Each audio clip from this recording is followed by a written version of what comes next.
Today on Doomed! What really happened to Michael Reinoehl, an anti-fascist who allegedly gunned down a member of a far-right group and was shot and killed by police after a manhunt that was pretty much being cheerled by the now former president, Donald Trump. We'll be getting into all the background of this entire case and the latest revelations that have just come out just a few weeks ago that really get to the bottom of what happened when the police and Michael Reinoehl met, I guess you can say. And to join me now, let me pull us all up on the feed. Joining me now to discuss this case is journalists Ryan Haas and Conrad Wilson with Oregon Public Broadcasting. Excuse me. I said the Oregon Public Broadcasting as if it was like the public, like PBS, like the public broadcasting system. No, that's not it. Thanks for joining me, guys. Yeah. Hey, Matt. Thanks for having us. Good to be here. Really appreciate you both coming on because you both have covered this story extensively. I mean, I've been actually sort of really enthralled by this whole thing. I mean, this really is like almost straight out of a movie, this whole thing. Just how it all went down. And, from the day I first heard about Michael Reinoehl's confrontation with that member of that right-wing group, which we'll get more into very shortly, to when the Trump got involved, to the police looking for him, and then finally how it all came to an end. And then even then it didn't end with how police claim it all went down and what you guys will tell everyone here that we just found out recently. I mean, this whole thing is just bonkers. Yeah, it really is in a lot of ways. I was before our conversation today, I was just reading back over some of the coverage that we did, and it was like, wow, there's a lot of strange details to this story. So it took a lot of twists and turns. And you two have been. I mean, this happened in Portland. So when police found him, where was he then? Was he still in the? He was no longer in Oregon, right? No, he was in Lacey, Washington, which is near Olympia, so south of Seattle, basically. Okay. So, but you two have been covering this from the very beginning. And, well, first of all, I want to say thank God for local reporting and the work you guys do, because really, I don't think I've seen any outlets. I mean, there's been national outlets that did a good job, but no one has been on this. And then this latest revelation stuff, like I saw from you two at OPB. So thank you for keeping on this. Well, thanks for reading. Yeah, it's great to talk about it. Now, before we jump into Michael Reinoehl's story and what happened to him, I think we should start with the very beginning. And I think that beginning is with the right-wing group that the person he shot. I mean, are we, it hasn't, I mean, I guess we'll never really know because he'll never face his day in court, but it's pretty established that Michael Reinoehl shot Aaron J. What was his last name again? Danielson. I mean, I said allegedly at the beginning of the show, but I mean, I think it's pretty clear what happened from the video. Yeah, I mean, the shooting came at it happened in downtown Portland. It was August 29th, and it came at the end of a long summer for Portland. Following the death of George Floyd, like many cities across the country, there were just huge protests. And it was, those protests there were a lot of families, there were a lot of, activists, community members and just like thousands of people taking to the streets. And later in June, those started to die down. In July, there was, some real federal intervention, kind of putting Portland on the map in a big way, the way the Trump administration responded to some of the racial justice protests. And then in August, things kind of turned again, and you sort of had right-wing groups and, interacting with kind of Black Lives Matter protesters. And so this kind of came, I guess, if you could think about it in three acts almost, this was sort of the end of the the third act, of this just bizarre, very intense, emotional summer, for Portland. Yeah, I think that's right. I mean, as Conrad said, when federal officers were here in Portland and there was thousands upon thousands of people on the street, you didn't really see a lot of right-wing presence. It was kind of like people squaring off with federal agents. But after those federal agents left, and we were getting towards election season, and President Trump at the time was campaigning on this message of law and order, and calling Portland an anarchist jurisdiction and stuff, you started to see right-wing groups again come into the city, as they have for years, to really square off with anti-fascists and basically anybody they saw as being sort of antithetical to the president's message of law and order. And that's kind of how we got this rally. There was this big truck rally that was supposed to be, celebrating the president. So all these big trucks with, Trump flags were sort of supposed to go down the freeway, not come downtown. And it was like miles too. I mean, this Yeah. is like a convoy, a caravan of just, trucks Right. and cars and flags with Trump. And I mean, it was really, really, really long. Now, Aaron J. Danielson is with a specific group, Patriot Prayer, and I've That's talked right. about them on this show before, but they seem to be like, I guess they didn't go as national as like the Proud Boys did, but they were from the very early Trump years. I remember seeing, I remember that first year of his term, 2017. I feel like Patriot Prayer was constantly in the news, at least if you track right wing rallies and events that were going on across the country. They were constantly having events end in violence in Portland, it seemed. Yeah, that's right. Yeah, I mean, this group really formed around the time when the free speech protests were kind of happening in Berkeley, and people were squaring off with anti-fascists there. And they were formed in a town just across the river from Portland, and so they would a more conservative place, Vancouver, Washington, and they would regularly come into the city for years and years and sort of get into fistfights and these extended conflicts that would happen with very little police intervention. So in some ways, it was like the night Aaron Danielson was killed was like a lot of nights of protests that had happened in Portland. But it took place following this really sort of heated summer, and where tensions were just very palpable ahead of the election.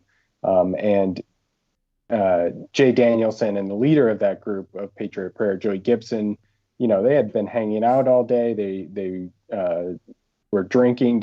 Danielson, when he died, had alcohol in his blood. And so when this caravan got stopped in downtown Portland, there was just tons of conflicts happening. And it, in some ways it's almost not surprising that violence happened.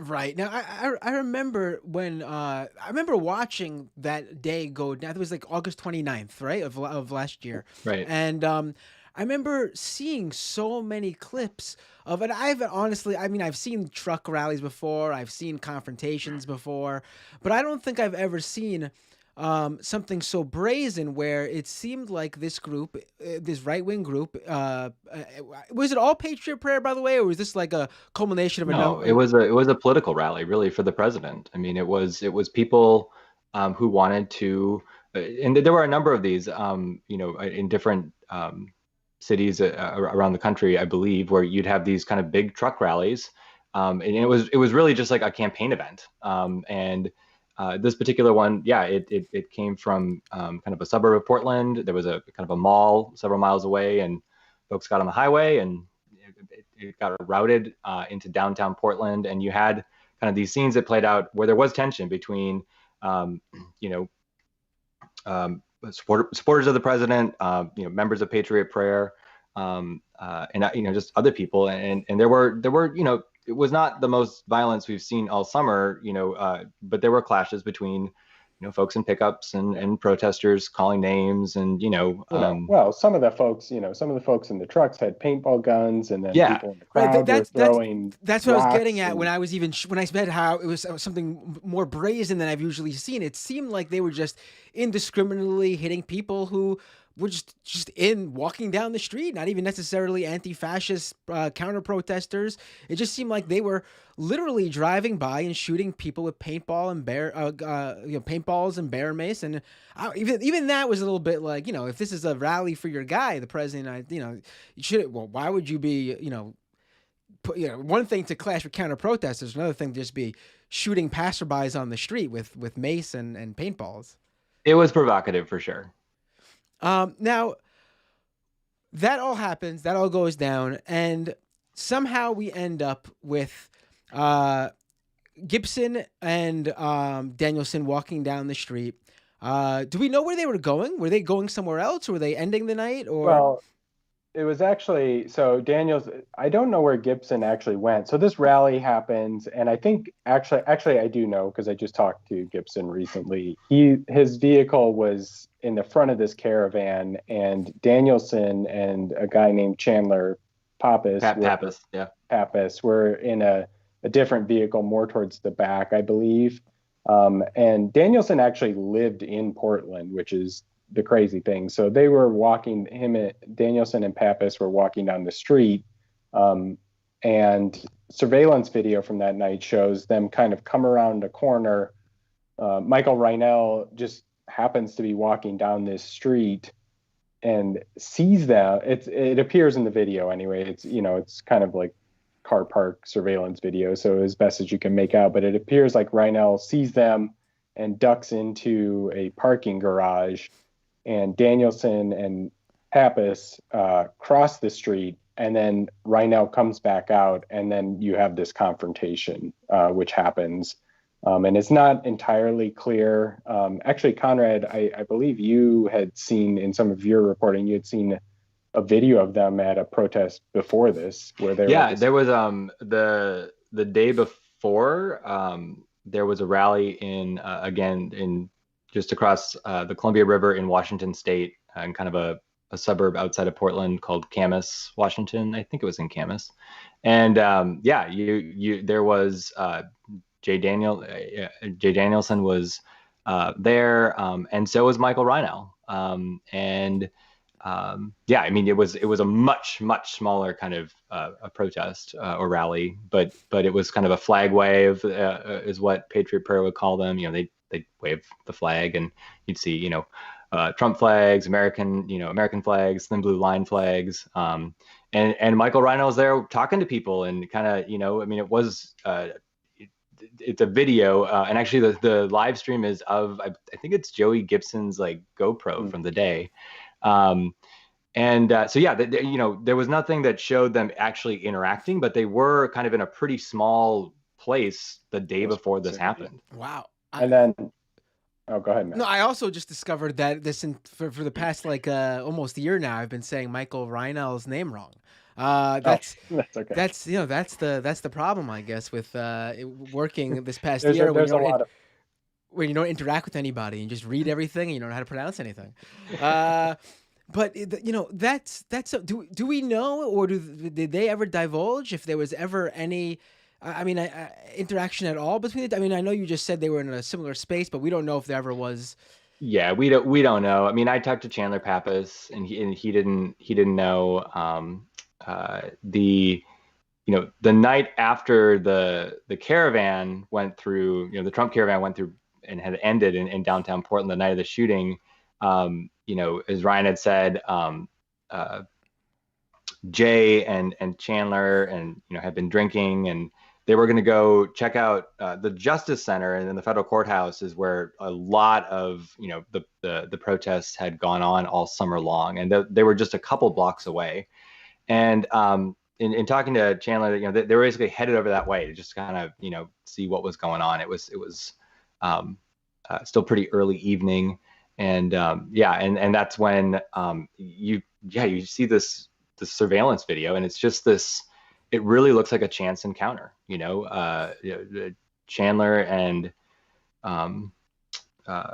Jay are kind of walking up one street, and they almost run in. They almost run into to Reinoehl, and as Ryan said, you see him Reinoehl duck into the parking garage, and Pappas and Danielson walk by, and that's just seconds later, that's when there's this shooting.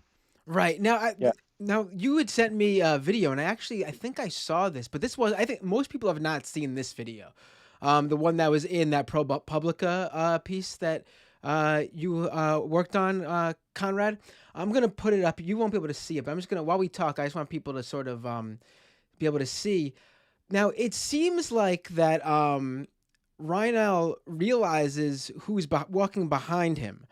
And then, like you said, he ducks into the parking garage. Now, again, so much of this we'll never know because of what happened to Reinoehl, and the Patriot Prayer guys won't know. But do we know at all if Reinoehl, realized this in advance? Like, did he duck in the garage specifically because he saw who was there and intended on doing something, or was it just a chance that he went in the garage and they walked by and that's when he realized? I mean, what we can say for sure is that Jay Danielson was wearing a Patriot Prayer hat at the time. They both, him and Chandler Pappas, both, I believe, were carrying bear mace. I think if I recall correctly in that video that's being shown, you can see Jay Danielson has a baton. One of them has a baton in their hand, Jay. I believe. Yeah, I don't know if Chandler had any bear mace, but Jay definitely had some bear mace and kind of this expandable baton. Yeah, and you see when Reinoehl comes out of the garage, he's reaching in his pocket, which it seems like that's where he was carrying this handgun at. And once they cross the street, in the video with the sound, or in a second video that OPB obtained with sound, you hear Reinoehl say, "Hey, we got one over here," or something of that accord. And then you see Danielson. We really had to slow this video down because this happens so fast. It's like a split second that this happens. But if you go frame by frame in that video, you see Danielson start to raise his bear mace, and then Reinoehl fires a single shot. The bear mace explodes, and then Reinoehl fires a second shot, and that's the one that hit Danielson. And it all happens so fast. Right. I remember when this happened, and I was doing a live stream show that night, and this came up, and I downloaded that original first video that was much harder to tell than the one that you were able to get your hands on, which, geez, this video is really close to what happened. And from that original video that I was looking at, like I did the same you guys did, slowed it down, and because I was wondering who was the initial person that engaged, because obviously it seems like Reinoehl does call to them or makes his presence known because they're walking away from him, don't see him. That's when they turn around. Somebody, like you said, yells out about he's taking it out. He's got mace. It's unclear who says that, but Danielson does pull up mace first, and he does spray mace at Reinoehl first too. Now, obviously in the end it doesn't matter because we'll never know. I mean, there'll be no day in court, but for a lot of people, I think that would be a case where, who knows what Danielson had in his hand? You might have to defend yourself. It's very hard to say what Michael Reinoehl was thinking in that instance. This after this shooting happened, there was this Vice interview where Michael Reinoehl gave an interview, and he spoke, and Vice aired a very short amount of that interview. They spoke for about an hour. OPB in our reporting, we were able to locate a second camera person who was there when that was shot and obtain the full interview. And I think what's interesting is that, when you listen to that interview, Michael Reinoehl talks about how he, before the summer, wasn't really involved in social justice issues, wasn't really an activist, but he got really jazzed up on the social movement that was taking over this summer. And he just started going downtown and decided he was going to provide security for people of color at protests. And, my sense was Michael Reinoehl in some ways was, thought he was protecting people, I guess, is what I would say. Whether that's misguided or not, I can't really say because, we don't have the opportunity to interview him more after this incident happened. Right. Well, and talking to like, we checked some of his social media stuff right after after the shooting, his name started kind of to percolate out as kind of a person of interest. Law enforcement was looking at, and you looking at his like Instagram page, for example. I mean, it was like he was a dad. He was into hikes. He was into nature, and around I don't know if late June, early July, kind of as the protests in Portland were really heightened and kind of getting bigger and bigger, especially the response from the federal government. I mean, you just the very famous quote he said about 100% Antifa. I mean, Right. he just got really. You kind of see in his, at least the way he's posting on social media, what appears to be a very quick change, right? From a guy who's really into his dog and his kids and beautiful Oregon scenery, snowboarding, to kind of these images of protests and a lot of political commentary that going back years you didn't really see. Right. Now, I remember at the time, a story came out about how just a few days, maybe it was, but some very small amount of time before this all went down, he'd actually got arrested. He got pulled over with his son in the car or something, got arrested, and they found a firearm, which I guess ends up being the gun that he uses here. What happened there? Why was he pulled over, and why did they let him? If they arrested him because of the gun, why did they let him back out with the gun? So I think there's a couple different instances there actually. One was with his son, and one. So he was in Eastern Oregon, and he was basically like drag racing with his son. It seems, based on the police reports.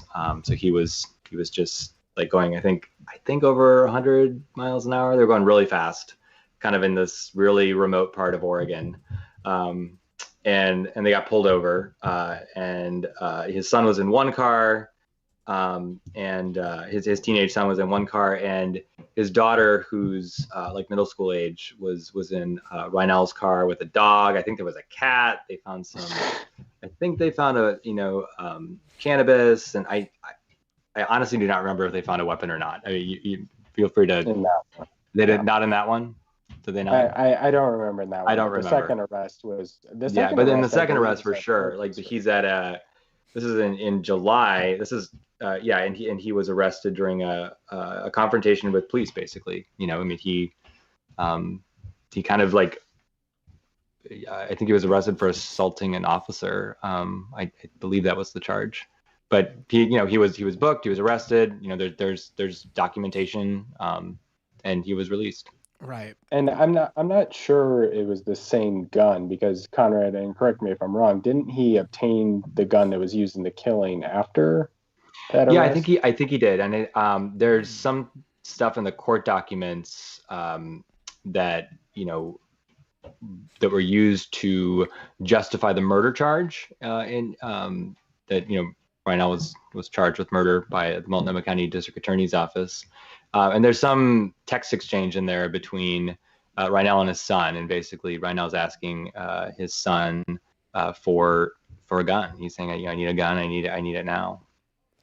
Now, you brought up the Vice interview. That's sort of, I guess, where this ends up. He comes out. The next part of this story is he comes out, does this interview with Vice, and. What do we know? What I mean, I guess he wanted to sort of try to control the narrative. Like, do we know how that went down? Like, how did he get in touch? Because at the time, I remember, had Trump already started getting involved at this point? Because there was like a big manhunt for him, in terms of like at least what you saw online with Trump supporters sort of. They were out for this guy. The video was going viral everywhere.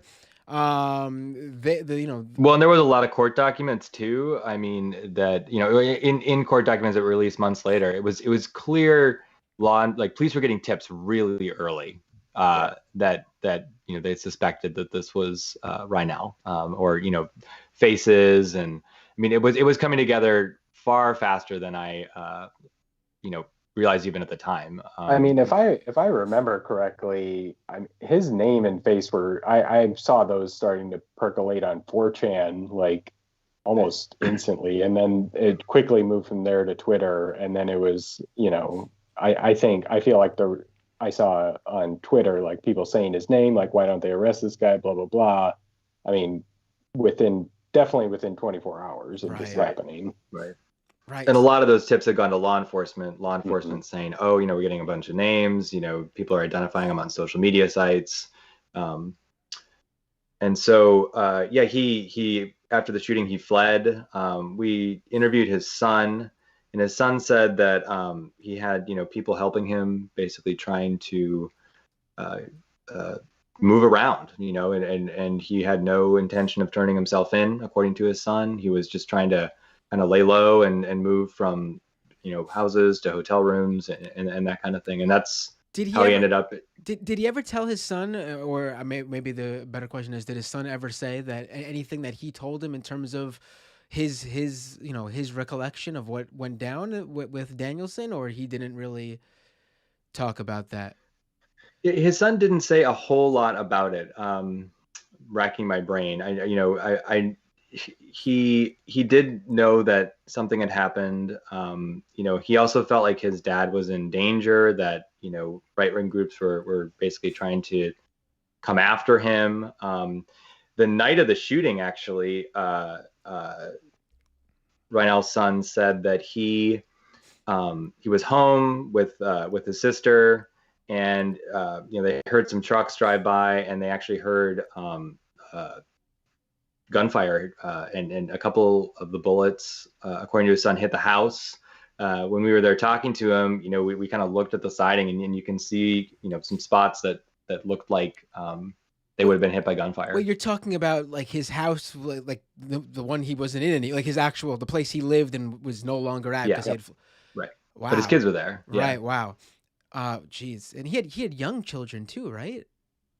His son, I believe, is 17 or 18, and then the daughter, I believe, was in middle school, so much younger. Right, right. Now, so he does the interview with Vice, and when he did the interview with Vice, was he already out of the state? Do we know that, or was he still in? No, he was still in Oregon when that happened. So. I don't know what compelled him to do that interview. I feel like what he says in that interview, he says, I was trying to protect a person of color, and that's why I did this. Later, the person who he said he was trying to protect would later say, I don't even know who this guy was. Like, I was just walking down the street and he happened to be close to me. I don't know the truth of any of that, but I mean, I'm sure Michael knew that his name was out there, right? Like, we as journalists knew it was out there. It was very out there very quickly. I'm sure he knew his name was out there. Well, within hours of the shooting, right? I mean, yeah. with hours of of the shooting in downtown Portland, I mean, people are driving by his house, shooting at it. I mean, right. His name was out there. He knew from his son, people had like possibly driven by and fired on the house. So, perhaps he just felt like, I have to get my side of the story out there. I don't know. Right. It was very weird. Like, I can't recall anything like that before. Like, obviously there's probably been cases where someone, calls up a reporter and tells them a little something, but to like in the middle of being on the run, to take the time out to do a full blown like video shoot with a reporter, and, take the time to do the video with your, tell your side of the story. It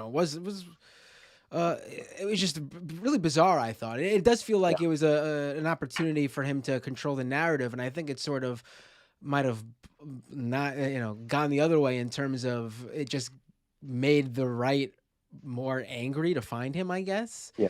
I mean, one thing I think is clear when you look at the full video, the full hour, is for, however you feel about this case, I think Michael Reinoehl was worried about his kids, and he was worried that he was going to go to jail at the very least for a long time. And, you can hear the emotion in his voice in the video, which didn't air in the Vice in the Vice video, if I might remember. But he says, like, I'm worried about my kids. I don't want them to be alone. I don't want them to be hurt, etc. So perhaps he just wanted to get something out there. You could tell he was definitely worried about his children at the very least. Right. So now let's go to, I guess, when police find him. Before we do that, Trump. We should spend a second on Trump here because he was really, stoking the flames here. Like, obviously, Reinoehl had just allegedly killed somebody, and obviously, he would have had to face whatever consequences they were after going through the justice system here. Trump really seemed adamant early on in his tweets, and his tweets especially, I think, were cited as sort of like, even like you guys can correct me, but I remember reading that like law enforcement were like being influenced by seeing his tweets in terms of like the levity of the situation of finding this guy. He was really involving himself, and to the point where he was calling for just straight up retribution, not even apprehension of the guy. Yeah, I went back today and dug up some of the comments that he made, and in one of the articles Conrad wrote, he wrote, an hour before Reinoehl died, the president called on Portland police to arrest the quote cold-blooded killer of Jay Danielson. Quote, do your job and do it fast, he tweeted. So, I mean, stuff like that. And yeah, I mean, he said, this is, we need retribution for what happened. And, just very strange things to be saying in an active murder investigation, I guess, is what I would say. And something that in talking to law enforcement that were actually involved in just trying to control the situation. I mean, this was not helpful at all. And he was. I remember even calling. He was knocking. I'm sorry, but I remember he was knocking the local police. Even he was saying how get it right, or we'll send someone in to do it. Right? I mean, yeah. Continue what you were saying, Conrad. I'm sorry for interrupting. Oh no, it's all good. Yeah, I mean, it was just, I remember calling the Marshal Service for comment a couple of times, and they were just like, this is, like their press office, and they were just like, this is awful. Like, this is just a really difficult situation. We have nothing to say. Like, I mean, it was just not the law and order president was not helping law enforcement in those moments, Right. So let's get to what happens then. So I remember the news starting to come out and all the different stories. I mean, it was all over the place, the stories. And I think now from the latest revelations I read from you guys, it seems to have all sort of come out now. And I think it seems like an accurate portrayal of events from all the reporting you guys have done. But at first I remember the story was, and it was U.S. Marshals, wasn't it, who showed up? It wasn't even like actual Oregon or Washington police. It was feds.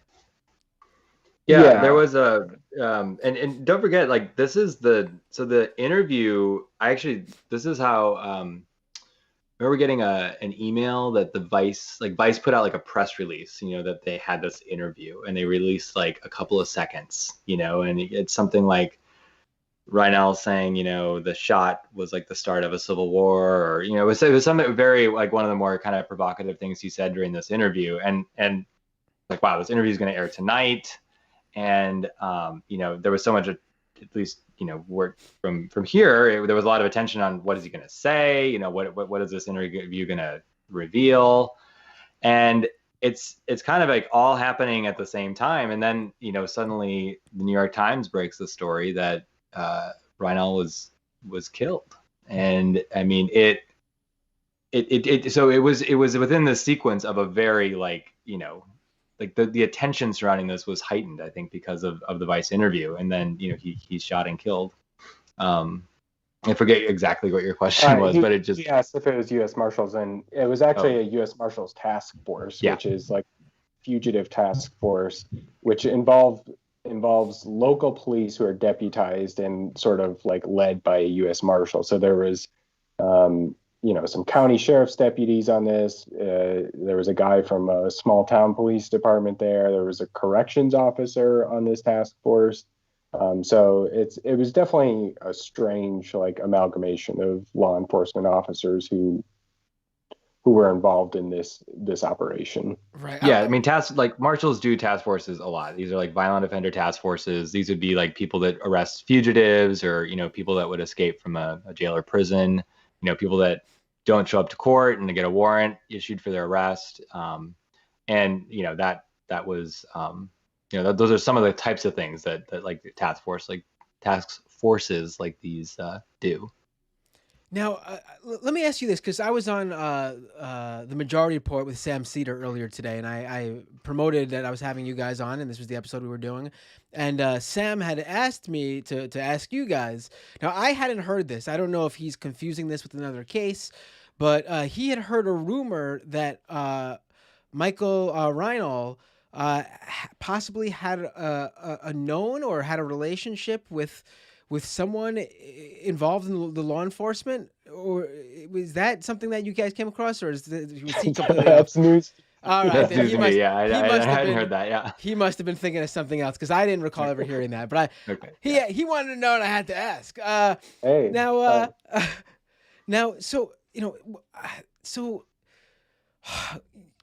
the police show up, and he's in this. Where was he staying, by the way, in Washington?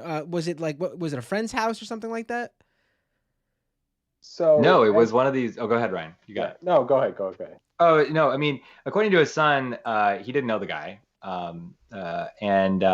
It was just kind of this network of, as his son described, like safe houses of people that were giving Reinoehl a place to stay. And so this was one of those places. And that's why he ended up in Lacey, according to his son anyway. Now, the police show up. They the original story is like when the New York Times reported, like you said, police found him, show up. There's some sort of shootout. I remember there were even interviews with witnesses who had said they had seen Reinoehl with a gun out, returning gunfire, and it was some sort of like Wild West back and forth shootout. But then later on, it turns out we find out that doesn't seem to be the case. Yeah, it was. It definitely was not the case, and the sheriff's office who investigated this, very quickly came out with this story. We have witnesses who say Reinoehl shot. Our officers returned fire. Reinoehl was killed. End of story. Boom, bang. That's what most people heard and moved on with. It was later, as we continued to dig into this story.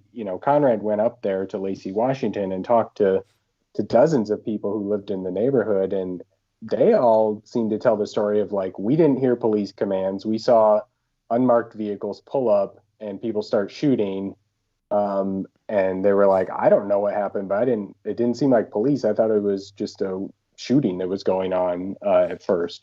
So. They thought it was. Just to be clear, it was several, not dozens. But they thought it was a a couple neighbors said, "This isn't the best neighborhood. It's kind of like a bunch of apartments, and these are sort of like townhouses, and they were just sort of saying it's not the best neighborhood, and they thought maybe it was like gang violence, basically, or like a drug deal or something that had gone wrong, and basically people were shooting each other. So it was just this cacophony of kind of guns, and it was like a sunny evening, there was a kid out riding his bike, and it was, families were kind of around. Like there's actually this one photo of one of the bullets that was part of the investigation, and you see it going through a fence, through like a kiddie pool, those little plastic kiddie pools of someone's backyard, through the wall of their apartment, and into like this island in the, like a wall in their kitchen. There was just there were several stray bullets. There was a lot of firepower that was unleashed. It was something like 40 plus 40-ish rounds, and kind of, and just keep in mind, this is in seconds. This is just over a very short period of time. They're lucky that there was somehow no one else got shot. Jeez. Really. Oh, yeah, 40 rounds. Do we know how many actually hit, Reinoehl? I believe, if I remember right, there were 5 rounds that hit him. There were 3, and correct me if I'm wrong, Conrad. I believe there's 3 rounds recovered from his body, and then 2 rounds that they went through, or whatever. I don't know. Yeah, I think it was 5. Yeah. But some of those details evade me weeks and months later. But yeah. And just to be completely clear here, he never even seemed to have even had his gun out, let alone shot back at them. Right. I think one of the most interesting things that Conrad sort of found out was, after this story of Reinoehl's shooting, and, Conrad finally gets his hand on the investigative file, and they say in the investigative file, we recovered a, loaded 38 handgun from his front pants pocket. And it's sort of raised these questions of, like, what does that mean? You said he shot the gun, and Conrad didn't. I believe at one point law enforcement said, well, maybe he shot and put the gun back in his pocket or something like that. Yeah, I mean, it was interesting. Early on, like you said, that they kind of had 2 competing narratives. But there were 2 things that were competing with themselves, right? I mean, law enforcement said they had a witness, and they kind of came out saying in Washington State, there's these reporting rules about when officers use deadly force. They report kind of findings as they go to the public, and so they put out this press release saying, yes, we oh gosh, what's the quote? I have it right here. This is one of the investigators. Quote: "We learned from a witness statement that Mr. Reinoehl did display a weapon at the officers." And this is back in September, in mid-September or so.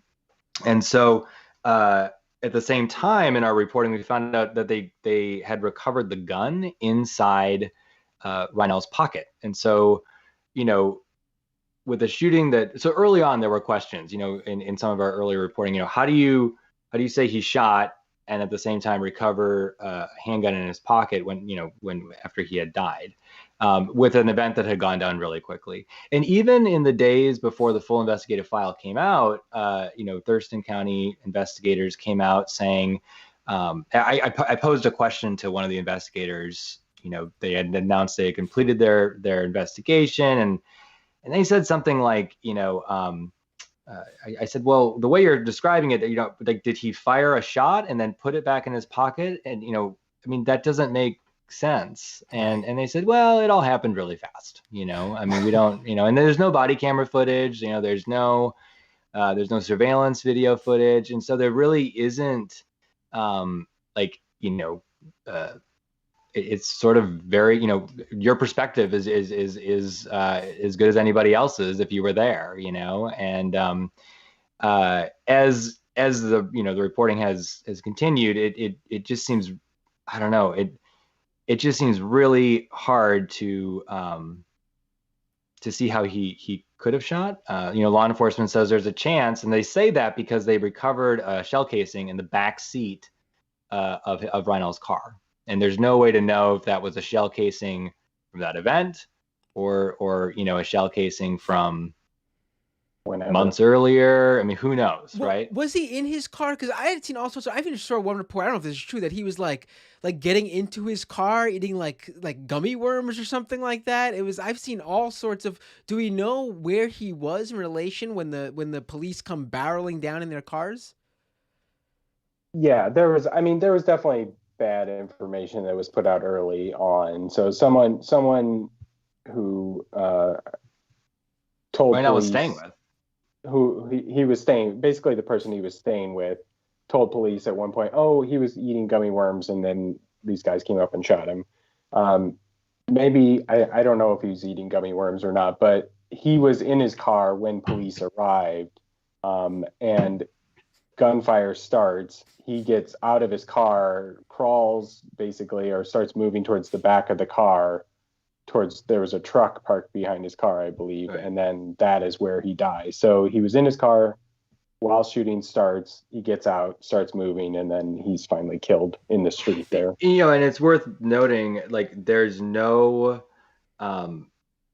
none of the officers in their written statements ever say they saw a gun. Yeah. They do talk about not seeing his hands. They do talk about him trying to pull something out of his pocket when he's out of his vehicle. They see what they kind of describe as like the butt of a gun, but no one's ever, no one in their statement says basically they saw a weapon or a weapon was pointed at them. Further kind of raising questions about did he shoot or not. Right, and now this latest piece from just last month that you have with these new documents that were released. There's honestly some things in here are so incredible to me, and this one specifically stuck out when I was reading it. And you could get into some of the other ones too, but this one I honestly have been thinking about for the past like 4 weeks since I've read when I first read this. Now, the police apparently came when they were coming down the road, and they knew he was there in his car, and they were coming at, or they knew he was there at the house or whatever, and they were coming at there. One of the cops apparently starts shooting inside his own car through his own windshield, and then the windshield shatters, which makes the cop who was who was next to him think he was being shot at. That's right. What? This is the most insane. I've never heard anything like that before. Have you guys ever come across anything like that? No. It was reading the investigative reports, which these are just the officer reports themselves. This is not like some independent investigator. This is the officer statements. It was like reading an action movie or something. The officers see him. He's getting in his car. They're having all these radio problems. They can't talk to each other. And this officer, James Oleell, is in the passenger seat, and he says, "We got to go now if we're going to get him," basically, is what he tells his partner, Officer Merrill, who's with him in the driver's seat. And so they, speed towards Reinoehl's car. And Merrill, in his report, says, like, "I looked down to put the car in park, and shards of glass started hitting me in the face."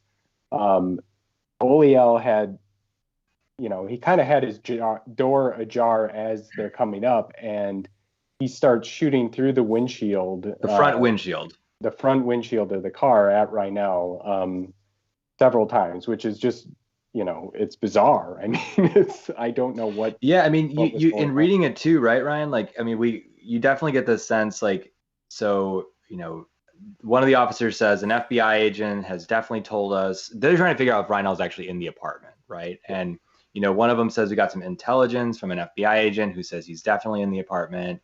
And there's kind of this initial Marshall's team, and then there's a much bigger team that's kind of in the background in nearby streets. And these three vehicles are there, and you get the sense that people can't communicate. People aren't able to understand what's happening in kind of this critical moment. And Reinoehl comes out of his, out of the place he's staying. He starts walking to his car, and in reading it, the commander on the scene that day was basically saying the plan was to arrest him as he was walking out of the apartment, like basically kind of do like a takedown, like a tackle or something, and try and arrest him that way before he ever got to the car. Well, he gets to the car and everyone's like, well, what are we going to do? What are we going to do? And there's just this like heightened, kind of sense of, it's really like, I don't know, Ryan was saying, like, it reads like a thriller or something. I mean, they're very much so trying to figure out what to do. And that's when Officer Oleell, decides, like, we got to go if we're going to get him. And actually the commander on the scene said, let him drive away, basically. Let him leave the scene. They can do a traffic stop or something later. And that communication Oleell, yeah, he said, I didn't hear that on the radio. Our radios were bad or whatever. So, yeah. Seems I mean, it really is tragic, kind of how it, it's like this miscommunication, seems to have at least played some part in how this went down. Right. My opinion is that honestly seems extremely suspect to me. Now, obviously, you've talked to them, and I'm sure that, like you said, the one of them wanted to wait for the traffic stop, which makes sense to me. But perhaps my complete. We haven't talked to them. We'd love to talk Oh, to you them. didn't talk to We've them. I'm just sorry. we've You just read the reports, right? investigative files. Right. I mean, My bad. yeah. Now, do we know why? Where the miscommunication was between the witnesses' original the telling of what the witnesses were first stating about it and what they actually said, where it was a one-sided thing. Like, where did that even? I mean, I know you said that the police put out this presser, but did they just make this up wholeheartedly, or did they? Well, so they, witnesses did tell them this, right? Like, there are witness statements where they say, like, the officers were taking fire. I've kind of like thought about this a lot, Matt, and like how do you square this? And I think, and this is 100% speculation, but it just seems like if Oliel was shooting out of his own windshield, like if you're just an eyewitness to this and you see bullet holes going into this windshield, you may not understand where those bullets are coming from, perhaps. I mean, that's the only possible explanation I can think of why an eyewitness would say, like, oh, Reinoehl was shooting. Right. And we wouldn't know that until just recently when you guys uncovered this just literally last month. Like, this was previously unknown about the windshield. The windshield. Yeah, I mean, we don't like, it's hard to speculate, right? Like what, what a witness, but it did happen really fast. It's really, the dispatch records show, like, between the time they Reinoehl gets in his car and when they call in that he's dead, it's like 80 seconds or something like that. It's like pretty a minute fast. And 20 seconds or something like that. So it's just very fast. I'll honestly never get over this windshield thing. It is so insane to me. Now, was there anything else in there that I'm trying to think, but you guys probably have a better. Was there anything else in that recent those documents you got that it sticks out? I mean, it's mostly things we talked about. I mean, I think we were left with more questions about why law enforcement was kind of quick to say that Reinoehl fired when it was just based on really a single witness at the time. And also, there's like a PowerPoint presentation where the investigators, Thurston County, had presented their findings. It's like an 80-page, PowerPoint, and they had all the agency heads, because it's a task force, as Ryan had said. You have different sheriff's departments and police departments kind of all coming together, and so all the leaders of those organizations kind of got in a room and they were briefed on, the day before the investigative file came out, and you see the photo of the Ford Escape, I think is what it is, with the bullet holes in it. I have to imagine, but there's no like text, like, the officers. I mean, the way that it's presented, at least publicly, it really required, journalists to go through and read and like understand, like, oh my gosh, like they have radio problems.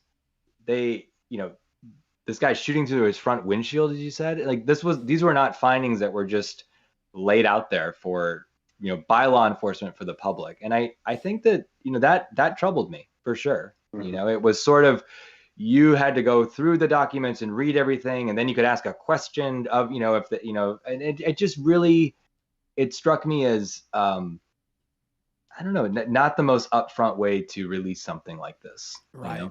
Right. Yeah. I think one other thing that, stuck out to me when I was like going back over this today was, some of the officer statements when they're prepping to go on this operation is, they're saying, we know he's Antifa. We know Antifa's violent. They're responsible for all the riots in Portland and Seattle. Like, we know this is going to be dangerous. Like, their mindset going in was, this guy, I mean, first of all, there's like the whole Antifa thing, which is like, right. Sort of this culture that was playing out at the time with the president talking about this and stuff like that. But just like going in with this mindset of like, he's like a super dangerous guy. We have to, and, they had reason to believe he had killed somebody, but, I have to assume that in a law enforcement situation, your first objective is not to be like, we should engage in gunfire with people, you know? Right, right. Being that Trump was so had involved himself so much into this going forward, a lot of people when it was when it was unraveling, a lot of people when the shooting happened were calling this basically an execution or which I think you could argue regardless of Trump's involvement, the way that it all went down, what we know now, it could certainly be described that way. But also, it was being, described as like a hit or an assassination because of how and Trump was taking credit after all this in terms of like he almost was hinting at the fact as if like he somehow let the U.S. Marshals know that it had to, he had to face the most, toughest of justices, which would be, obviously his death. I mean, we'll just is this case closed at this point? Like, do we have like, is there any more, internal investigations to what went down? Will there ever be more that comes out? Or I mean, maybe there will be more that comes out, but is there any active look into what happened, or is this pretty much everything we got now is all that's going to be, at least for now? Go ahead, Conrad. I mean,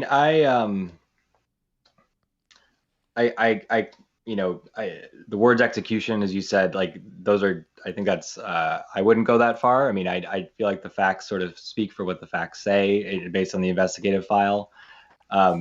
It is unlike any statement I have ever read, the one Bill Barr, the Attorney General at the time, put out the day after the shooting. I mean, it was celebratory, and provocative.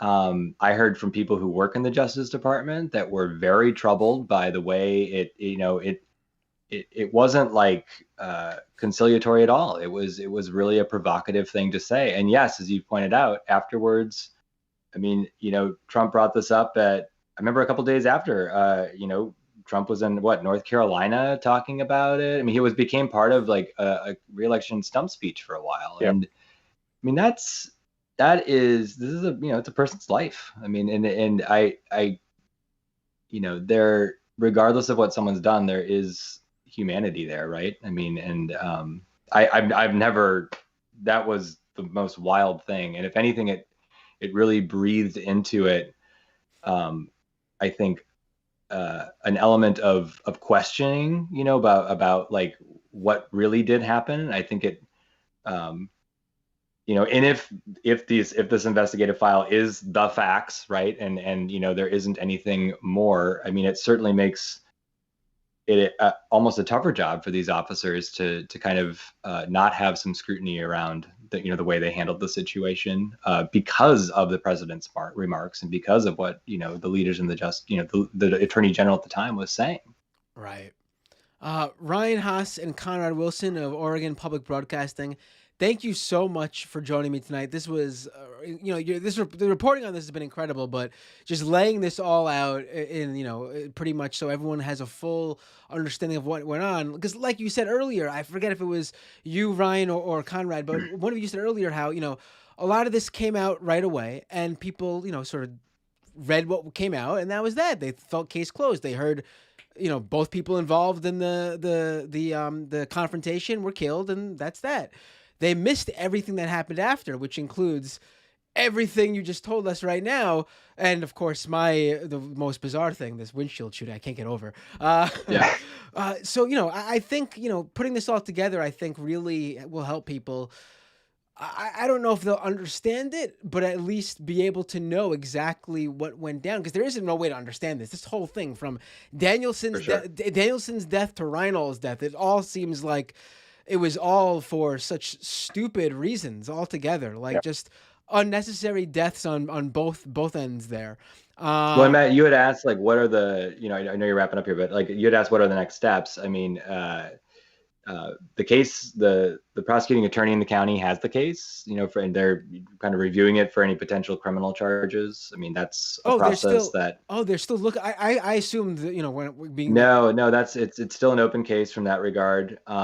And the, Reinoehl's family has an attorney, two attorneys, I guess, in Washington State. And, they haven't seen much of we all kind of saw the investigative file at the same time, but, they're looking at, is there any potential civil litigation too that could come out of this? Right. Right. And those two kids, like, yeah, think about that. It's just Yep. horrible. Really, really, a horrible story. But I really appreciate the work you guys have done on this. And why don't you each take the time to tell people where they could find your work? Any sort of Twitter profiles, upcoming stuff you want to promote. Please feel free. Sure. You can follow me on Twitter at Ryan J. Haas, all one word. And yeah, I mean, that's where all my work tends to go anyway. So yeah. Or opb.org, which is our website that we work for. Yeah, I'm a Conrad J. Wilson on Twitter. And yeah, if this is reporting that has been valuable to you, you can go to opb.org and actually you can contribute if that's something that you feel compelled to do. Thank you two so much. Also, I should thank you guys for downloading Skype and helping set that all up. Man, we had some On the fly. tech issues earlier, and the Skype for business is very different from regular Skype. So we had to quickly work this all out. So thank you guys so much. Yeah. Yeah. For sure. No wonder. Thanks for having us. No wonder Skype isn't beating Zoom and all those other video conferencing softwares. All right, guys, have a great night. Thank you so much. Thanks, Take Matt. care. Talk to you later. Bye. Have a good one, Matt. All right, ladies and gentlemen. Bloop, bloop. That was really, really incredible. When I was reading through that stuff, those pieces, and especially that latest, like the revelation of the windshield. I still can't. I mean, think about how much of what went down because of that one cop who shot through his windshield. That seems to be, I think, Ron. I mean, I know it's just what we could speculate, just our opinions, but I think Ryan is right. Everything that came out, all the misinformation, the eyewitness information, the fact that the other cops started shooting too, and we got 40 rounds out of it. It really does seem like this all went down because of that one cop who shot through his windshield. And in my opinion, I mean, I think there should be more of an investigation into him specifically. Why did he do that? I just, incredible story. And I hope Reinoehl's family, especially those two kids. I remember reading, seeing pictures, it just really, really. And then there was, I didn't even bring this up but there was that video that came out after that someone took of Reinoehl on the floor in his last moments. He looked, it was far away, but you could tell it looked really bad. And the cops didn't seem to really, they were like doing compressions on him, but they didn't even lay him down flat. I don't know the medical information there, so I can't, but it looked very weird, very bizarre, not anything I've ever seen before. And I do not, not going to tell any of you to go see that video because it's very disturbing. Even though he's far away and you can't really see much, it still is enough to really, affect you. Folks, we're going to go to the second half of the show now. There is a lot more to talk about. I'm going to take calls, read super chats, read some YouTube comments. If you want to call into the show during the quick break in between, I am going to, and you can stick around if you're watching live. No need to leave, even if you're not a paying subscriber. Live stream viewers can stick around. Nothing will change. It'll be on this feed. I'm just going to take a quick break in a minute. But you can drop a super chat right here in the YouTube chat, and I will be sure to read your super chats. Those are guaranteed. They could be questions, comments, whatever you like. I will read it if it's a super chat for sure. I'll try to get in some other YouTube chats as I see them come in. You can call into the show. I will open it up during that break. Doomed live on Skype. I promise you, I said it before, but I'm working on like a Discord audio chat and other ways to call into the show. But right now, it's still Skype. You'll be able to Skype Doomed Live. Just search it when you open up Skype. You'll see it. I'll take your calls. What else? Most importantly, if you have the ability to do so, patreon.com/MattBinder. to monetarily support this show. Lost a few patrons this past week. One for a very sad reason I'm going to bring up in a minute. This is people are still struggling, it seems, with everything going on with the pandemic and all. So if you are fine, again, if you are having financial, please take care of yourself and your family first. But if you can afford to support this show, patreon.com/MattBinder. I really appreciate it. And you'll get an invite to the Discord. We're going to do, we're probably going to do it next week. I'll let you know for sure. The first only patron chat. We're going to do like a Zoom type thing. I'll let you guys know more information on the Patreon page. So now's your chance to get in on that. New patrons from the last show. I can't remember if I shouted out this person. So Melbo, thanks for joining. And John R, thank you for John L, I should say. His middle initials are. So John RL, thank you so much for becoming a patron. Really appreciate your support. And like I said before, lost a few patrons this week, but one, I didn't message the family or anything, but I want to do this because I looked into this person and I can't believe how long they supported this show. So I got this sad news this past week that, first I got a cancellation notification on Patreon, and I usually check to make sure, see why the person left, because I wanted to make sure, usually due to financial issues, and I always feel bad about that and want to let them know that anything that if you want that member's audio, please, I'll be happy to give it to you. But I looked to see why this person canceled, and unfortunately, a member of the show passed away due to cancer. And this is a really early member, Nicole A. She had been one of the first patrons of this show. She was one of the longest patrons of this from back in 2018 when I first launched the Patreon page. And, I didn't really put much into it then, but she wanted to support like I do now, but she wanted to support even then. And I then I got the message they said that, they said, their family member contacted me and said, Nicole passed away from cancer, but she loved you folks. I wanted to, the reason I'm doing this right now is I want to take a moment and just thank this person for supporting the show.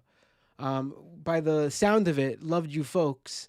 She was a supporter of, I'm assuming, some other adjacent shows to mine, maybe a Majority Report or other shows, Michael Brooks, I don't know, or maybe I don't know, but that's just my guess from how I read that.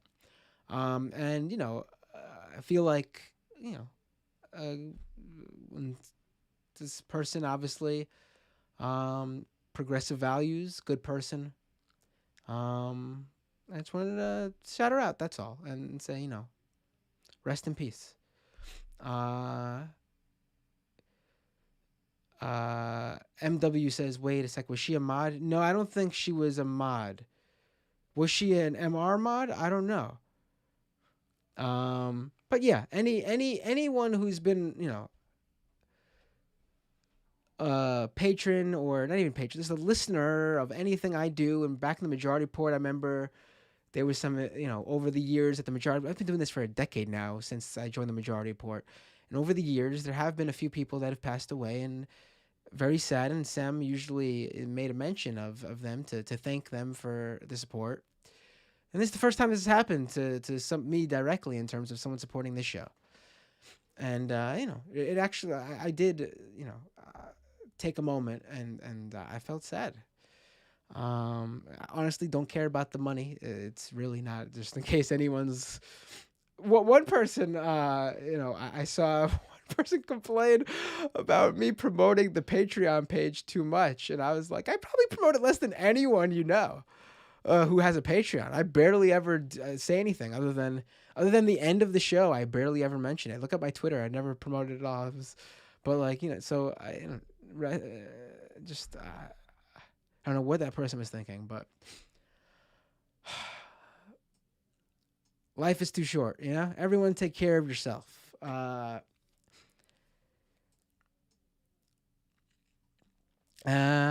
else? You could also go to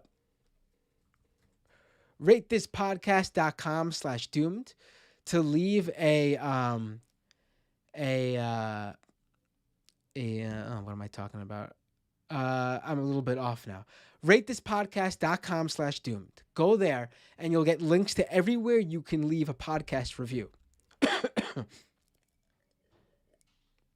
When you do that, you help this show grow by promoting it up in the podcast rankings. Like, you go to Apple Podcasts, I'm not going to say leave a 5-star review. Leave the number of stars you think this show is worthy of. I'll appreciate 5.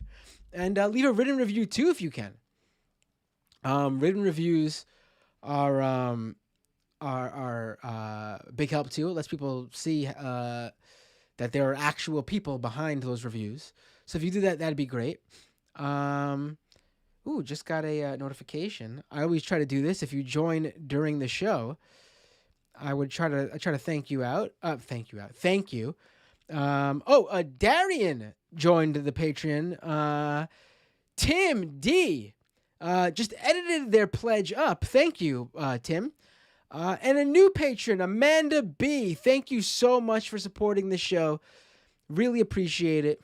The show has been, like I say all the time, it has been in an upward trajectory until this month, actually. This month we sort of plateaued for a little bit. But maybe this will be the turnaround. Thank you, Darian, Tim, and Amanda. How else can you support this show without spending money? Tell your friends, your family, whoever you think would like this show, tell them about it. Tell your favorite podcasters, YouTubers, Twitch streamers that you want to see me on their show and them on this show. I'm actually going to start a post, put up a post on the Patreon page for patrons first, then I'll open up to everybody. But I want some suggestions. I know people send it to me during the show, but I want some written suggestions, easy for me to keep track of it. I'll post that on the Patreon page if you're a patron, and then I'll open it up to everybody later on. So yeah. We're going to go to the second half of the show now. Give me, excuse me, a quick second to take care of this cough. I was actually got sick this past weekend. I got like a 24-hour bug, but the cough stayed with me. What else did I want to say? Oh, before we go, did you guys, I'll talk about it more in the second half, but I just wanted to mention the first half for everybody to hear. Did you guys see that Halsey, big music artist Halsey, 14 million followers on Twitter, has played super big shows, was on SNL, I think more than once as a musical guest, and she shared Michael Brooks's amazing speech on the situation in the Middle East. Obviously not what's going on right now, but Michael's speech is clearly evergreen, unfortunately, when it comes to this. And she shared it, and it wasn't just like a retweet of some. Jeez, excuse me. It wasn't just like a retweet of somebody else, or just like she clicked share button somewhere, and she like took the time to like title it "It's Not Complicated" by Michael Brooks, which it's the video is not called that. So she watched it and took that line out of it, and she shared it. I mean, I know people said, "Oh no, Halsey." I saw people saying like, "Oh no, Halsey, she's got good politics. She's a Bernie supporter." I mean, Bernie Sanders was a presidential candidate. I mean, there's a lot of people who know Bernie Sanders, and a lot of people who probably supported him. Doesn't mean they know who our little bubble. Doesn't mean they know our world. I mean, tens of millions of people in the primaries voted for Bernie Sanders. between 2016 and 2020. Hundreds of millions, if not more, all over the world know Bernie Sanders' name. I think people forget what a little like bubble we live in, like the leftist news files. Like really, that's who the audience is here. I wish we were more mainstream. I think Michael especially deserves to be more mainstream. I hope he gets that that now in passing, but unfortunately in passing. But yeah, I hope that legacy lives on there. But I mean, to come across that from someone of that's a big deal. Like it's not like I was very emotional when I saw that, to be quite honest. To see him getting his work getting promoted that way. I'm gonna play a clip of it in the second half of the show, and I got more to say about that whole what's going on this week. Just horrible. What's going on? Horrible. I mean, if you can't stand up for the Palestinian people after this week and see what the Israeli government's doing to those people, I mean, I don't know what to say. I don't know what to say. You can have whatever your opinion is on Israel. We'll talk more about that later. But if your basis isn't, at the very least, I support Israel, but what's going on is not right, and it's a crime against humanity. I don't know what else to say. I mean, we're crossing over to some really horrible stuff, and I'm afraid it's gonna get worse. I mean, it's bad right now as we speak. All right, folks. Didn't mean to end it on that note, but I had to get some words in the free half before we go to the second half of the show. All right, thank you for tuning in. Stick around if you're watching the live stream or if you're a patron. Jeez, I'll get something for this cough. Everybody else, see you all next time on Doomed.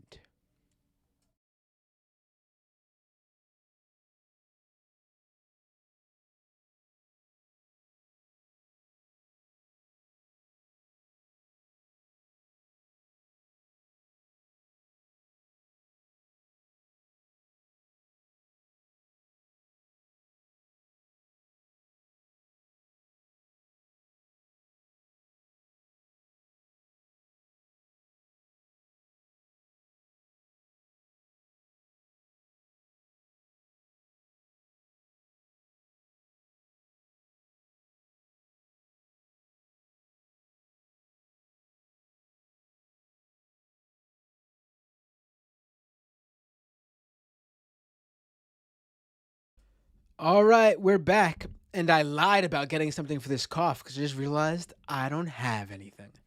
I'm logging into the Skype right now. You could call into the show Doomed Live. I'll take your calls. I'm really gonna. I promise you. I know people listen to the podcast and complain because the podcast listeners are usually more aware of the audio. I promise. I will try to keep the sniffling and the clearing my throat and the coughing to a minimum. I will mute myself when necessary. The Skype line is now open, Doomed Live.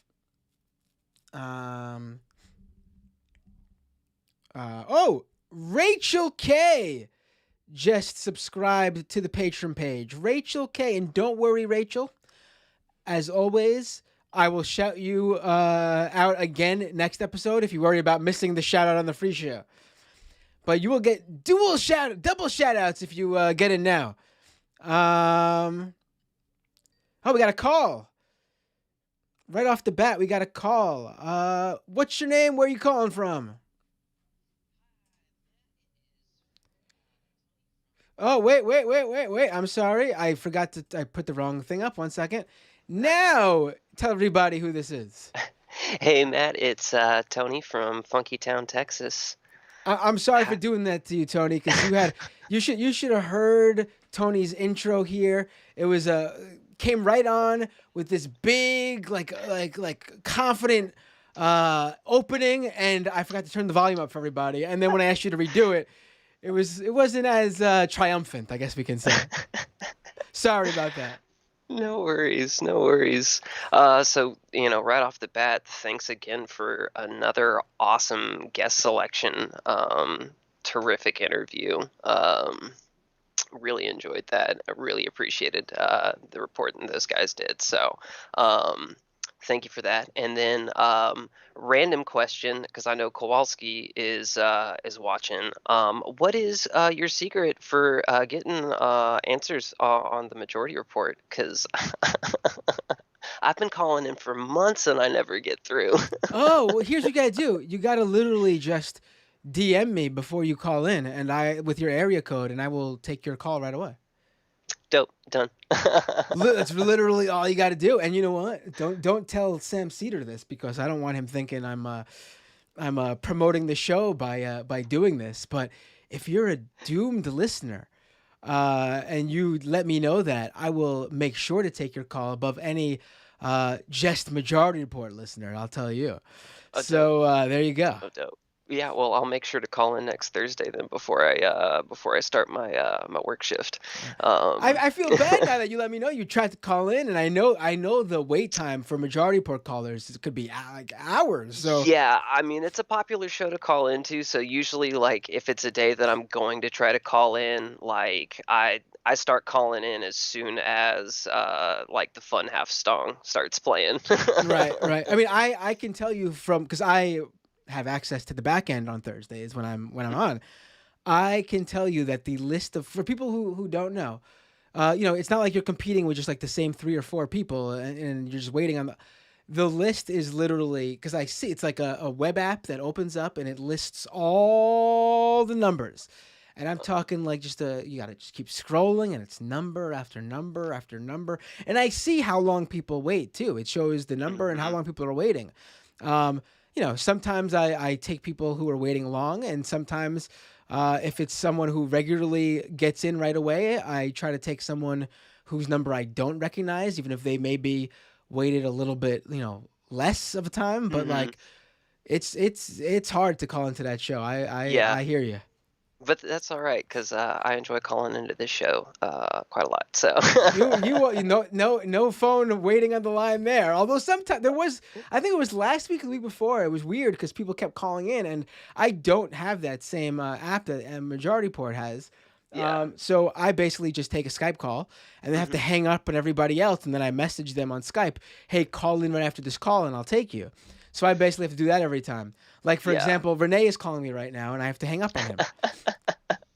Oh yeah, and I'm looking forward to hearing from Renee again. So I won't be too much longer. But just for in case there's any other DFW listeners to Doomed as well.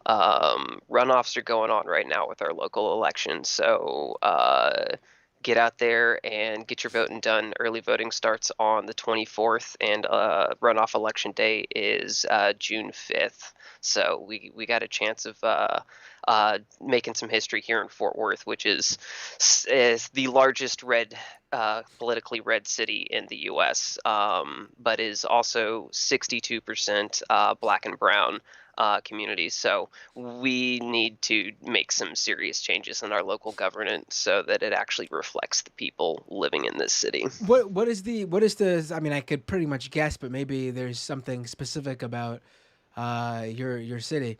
What is it voter suppression? Is it laws to disenfranchise the black and brown people live there? Yeah, it's kind of a combination of things like there's voting's not super easy to do. Mail-in ballots is like super restrict. Like you have to either be over 65, have a disability, or be out of town or out of the county for every single day that there will be voting going on. Like every early voting day and election day, you have to be out of the county or meet one of those other 2 requirements in order to vote by mail. And yeah, I mean it's Texas, dude. Like there's a lot of like shitty voter suppression stuff that they're even now trying to like cram through the state. We get the thing is though, I can't I know people like to say that, and I know you're saying it and you live there, but I feel like, man, Texas is just growing. A lot of people moving there. I feel like we can't just before it becomes the state with the most electoral votes, and it's a red state, and we gotta Mm-hmm. really start doing the work there. I think we take we literally, if we could, if and I say we as Democrats, but I mean, unfortunately, this is the reality of the situation, and I know certain leftists get angry about this, but we can live in both the reality and both the world we want to live in, and know when to move back and forth. And right now, I'm talking about the reality of the situation, and that is, Mm-hmm. we first need to turn Texas blue, and then we can work on everything else. Yeah. But And it's if that and happened, that'd be it. We wouldn't have to worry about it. That'd be it. Like, we could pretty much fully focus on everything else. If we turn Texas blue, it'd be impossible for Republicans to win. Yeah, and we've got a real shot at it. Like the org that I've been working with, we endorsed 5 progressive candidates for the 4 city council seats and the mayoral seat in this election, and 3 of them made it to runoffs.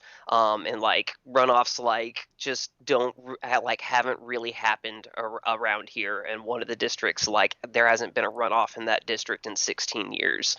And the Tarrant County, the county that we're in, went blue for Beto in 2018 and went blue for Biden in 2020. So like, and we're out there knocking on doors that usually get ignored during campaign seasons. Like the Democratic establishment just kind of like chalks up these neighborhoods to like lost, because they're not people that have a whole lot of money to be like donating to campaigns and stuff like that, like, so they just gloss over them. And most of these people, like, we're the first time they've ever had somebody come to the door to try to engage them in local politics. Like, we have ridiculously shitty voter turnout for local elections, but we just broke records in this last election, and we're going to be working all but like the next 4 days, or all but 4 of the days between now and the runoff election, to make sure that we get as many people out to the polls. So any other DFW folks, please, like, votefortworth.org, do your research, holler at United Fort Worth, and like there's tons of awesome grassroots organizations. Reach out to campaigns, volunteer, like, let's make this shit happen. All right.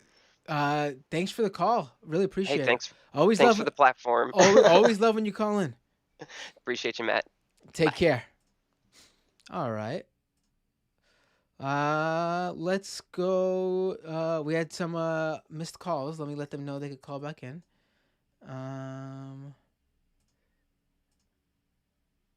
Ooh, let's take this call.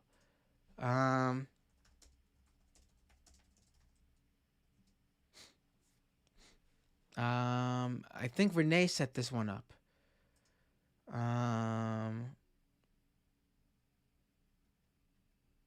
This is gonna be interesting, I think. Let me give him a second to call in. Here we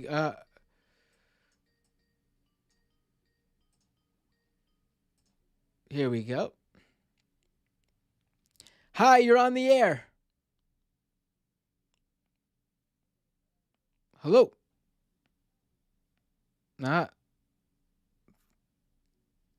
Should be coming through. All right, I'm gonna have to let me try calling you back. Let's see if something happened here. Give me 1 second, ladies and gentlemen, because this is gonna be a.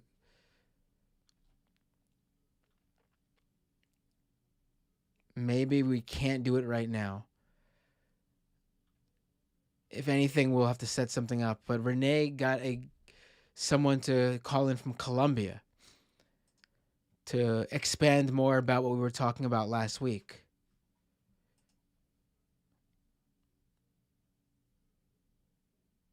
Might not work. All right,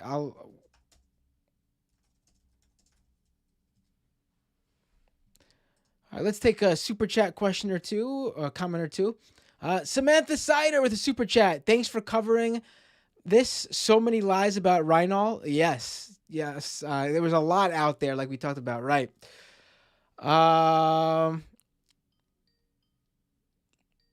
Oh, we got another caller. Hey, what's your name? Where are you calling from? Matt, this is Mariah from Portland, Oregon. Mariah, how you doing? Good, how are you? Feel free to kick me off whenever this other person calls in. All right, no problem. I will. Peace. No. So, hey, Mariah, how you been? It's been a long time since you called into the show. I know. I've been doing. I have like study groups every Thursday now, and so I always miss the stream. Well, I think the obvious thing to do now is just stop studying. Yeah. Give up on learning anything new. Give up on your education, and watch this show. I mean, this show can be educational. This show's very educational. Yeah. Very might hopefully- be pushing it, but I believe it would possibly get you a college credit or two. I think eventually, over the course of several years. I gotta tell you that people like when people ask questions about like QAnon or any weird like right wing stuff, I always have the answers, and it's because of you. Hell yeah. It's a good thing I could help you with that area. I'm sure there's a lot of people. I'm sure there are actually a lot of people asking about that stuff. But Mariah, what was it to talk about today? Well, I just want to remind everybody that like if you are mad about Palestine, what's happening in Palestine right now, Saturday the 15th is Nakba Day, which is the 73rd anniversary of the like catastrophe that established the Israeli state and began like the process of ethnic cleansing that is continuing today. And so if you're mad or if you want to learn more, find a protest in your city, because there are already like hundreds of protests all around the country planned for Saturday and Sunday. I know there's big ones in Los Angeles. There's big ones all over New York City. So just like, I don't know, search the hashtag or whatever in your city and try and find one, because these types of events are always like really amazing places to hear Palestinian people tell their stories of like how their families were kicked out of Palestine and how they've been treated when they try to go back, or how difficult it is that they are not allowed to go back. So yeah, just highly recommend, like if you want to be in solidarity, like the best way to start is to go attend a protest this weekend. Right. Yeah, it is. I guess I'll talk about that in a little bit, more about that in a little bit. But it is a really, honestly, what a disgrace this country is for the response it's had to what's going on over there. What a disgrace. History will look down upon this moment, and everyone who is, there's people usually. Yeah, well, I want to talk about this more in a little bit, so let me hold off on that before I get too far into it. But what'd you think about the interview, being that you're from Portland, Mariah? Did you know all this stuff? Yes, absolutely. No, and I remember you talking about it at the time when it happened last summer, and I mean, it was such a like confusing situation for us. Like I remember I wasn't downtown when it happened, but I knew people who were, and we were all like so scared that like a Patriot Prayer person had killed like a protester. And it took like several hours for any real like news to break. And then, yeah, basically, I mean, within a week, this guy was dead killed by the marshals or whatever up in Washington. And yeah, so great interview. I know I recognize both of those guys' names from all our like OPB reporting. So, I'm sure they had to kind of rack their brains to think about what had happened back then, because it's been a while and a lot has happened since then. But that windshield revelation's brand new, though. That just came out in the past couple of weeks. I just can't get over that. I keep bringing it up because it is probably like if we're going with the idea that the police are being truthful in not wanting to actually take Reinoehl out dead. And they had planned on arresting him and bringing him in so he can actually face a court of law. Without a doubt, that one windshield guy is the reason he is dead. If that story is to be believed, the cop who shot through the windshield is most likely a huge reason why it went down the way it did. Absolutely. Yeah, that's like unbelievable. And I mean, I wouldn't put it past the cop to be just like dumb enough to do that on accident, but it also it wouldn't surprise me if I just don't get how that would even be an accident though. Even if yeah. like it's not like he shot through his window like he thought he had rolled it down or something. Like your windshield is always there. It's never not there. Like Huh. I don't understand how that happens. Yeah, no, that's fucked up. It's fucked up. Right. All right, Mariah, thank you for the call. Always a pleasure when you call in. Have a great night. Thank you, you too. Have a good one. Got another call. Oh, here, let me take this caller. Here we go. Hey, you're on the air. Hey there, what's up? Hey, oh, let me pull you up now that you're using video. 1 second. We got a video. Here we go. Hey, what's your name? Where are you calling from? My name is Andres, and I'm calling from Cali, Colombia. Ah, so this is now you know Renee, right? Yeah, you're Matt, right? Yes. So tell me a bit about what's been going on in Colombia. What's been? I mean, it's weird because I feel like it's being covered, but not in the U.S., but not really as much as obviously it should be. Like honestly, like the issue usually is with coverage of South America here. I mean, the idea that this country puts its thumb on the scales of everything that goes on in South America, yet we barely cover it compared to other countries. It's just absurd to me. But give me a quick summary, I guess, for people who are completely unfamiliar. What's been happening in Colombia and why has it been happening? Well, it's been happening since years. It's been the history here. It's been for a long time, about 50 years of corruption and dealing with drugs and stuff, and like drugs cartels and stuff. But lately, it happened because they were trying to make a reform, or yes, trying to make it like a new law for people to get charged more with taxes. So the people that actually get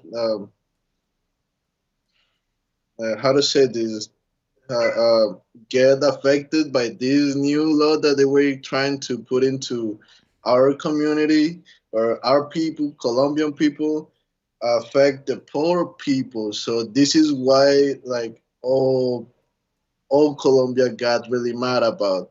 So all everybody got into the streets because they didn't want this new law to be applied. So around this thing is where all it started. So after that, it's been about 3 weeks now where people is been in the streets. You know, like I would say marching, like everybody walking. And since then the government has been trying to stop everything, but there's when it comes the force from the police, and like force from the government, where the police are hurting and killing people. So this is like a little bit that has been going on these three past weeks. So it's been a lot of violence around, a lot of covering news. People is been trying to, make this viral. All this thing that is happening in Colombia now, government is been trying to actually hide everything that is being going on with violence, and not actually trying not to show the world what is really going on. So they're always trying to hide things, and there's a lot of things that are still, like not published or not known for everybody. Right.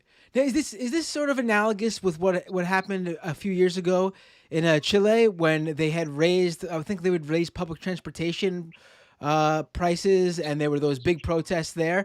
Is this sort of like the same sort of dynamic here, where people just were sick and tired of like the man constantly hold like, and when I mean seriously, like the regular average ordinary everyday citizen who's out there, working hard, breaking their back every day, and just it's not like they're getting anything extra for this extra money. It's like the same shitty services for more money.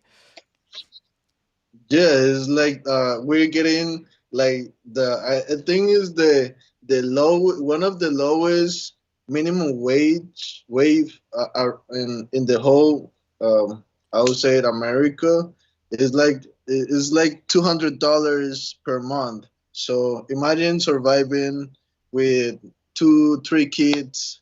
In my case, I don't have kids, but I know surviving with a minimum wage here, it's really hard. So for those people that are already have families and they, as you say, work hard, to try to grow where in a country where it doesn't let you, is really hard. So people actually it's tired of everything that is going on, and this is why we are in the streets right now. People still are in the streets. Now, just to make sure people understand, like, here in the United States, usually, if you heard that there was a protest against taxes, that would be a right wing thing here in this country. In this country, the right doesn't, the right wing here is usually angry. They want lower taxes. They don't want to pay for welfare services, things like that.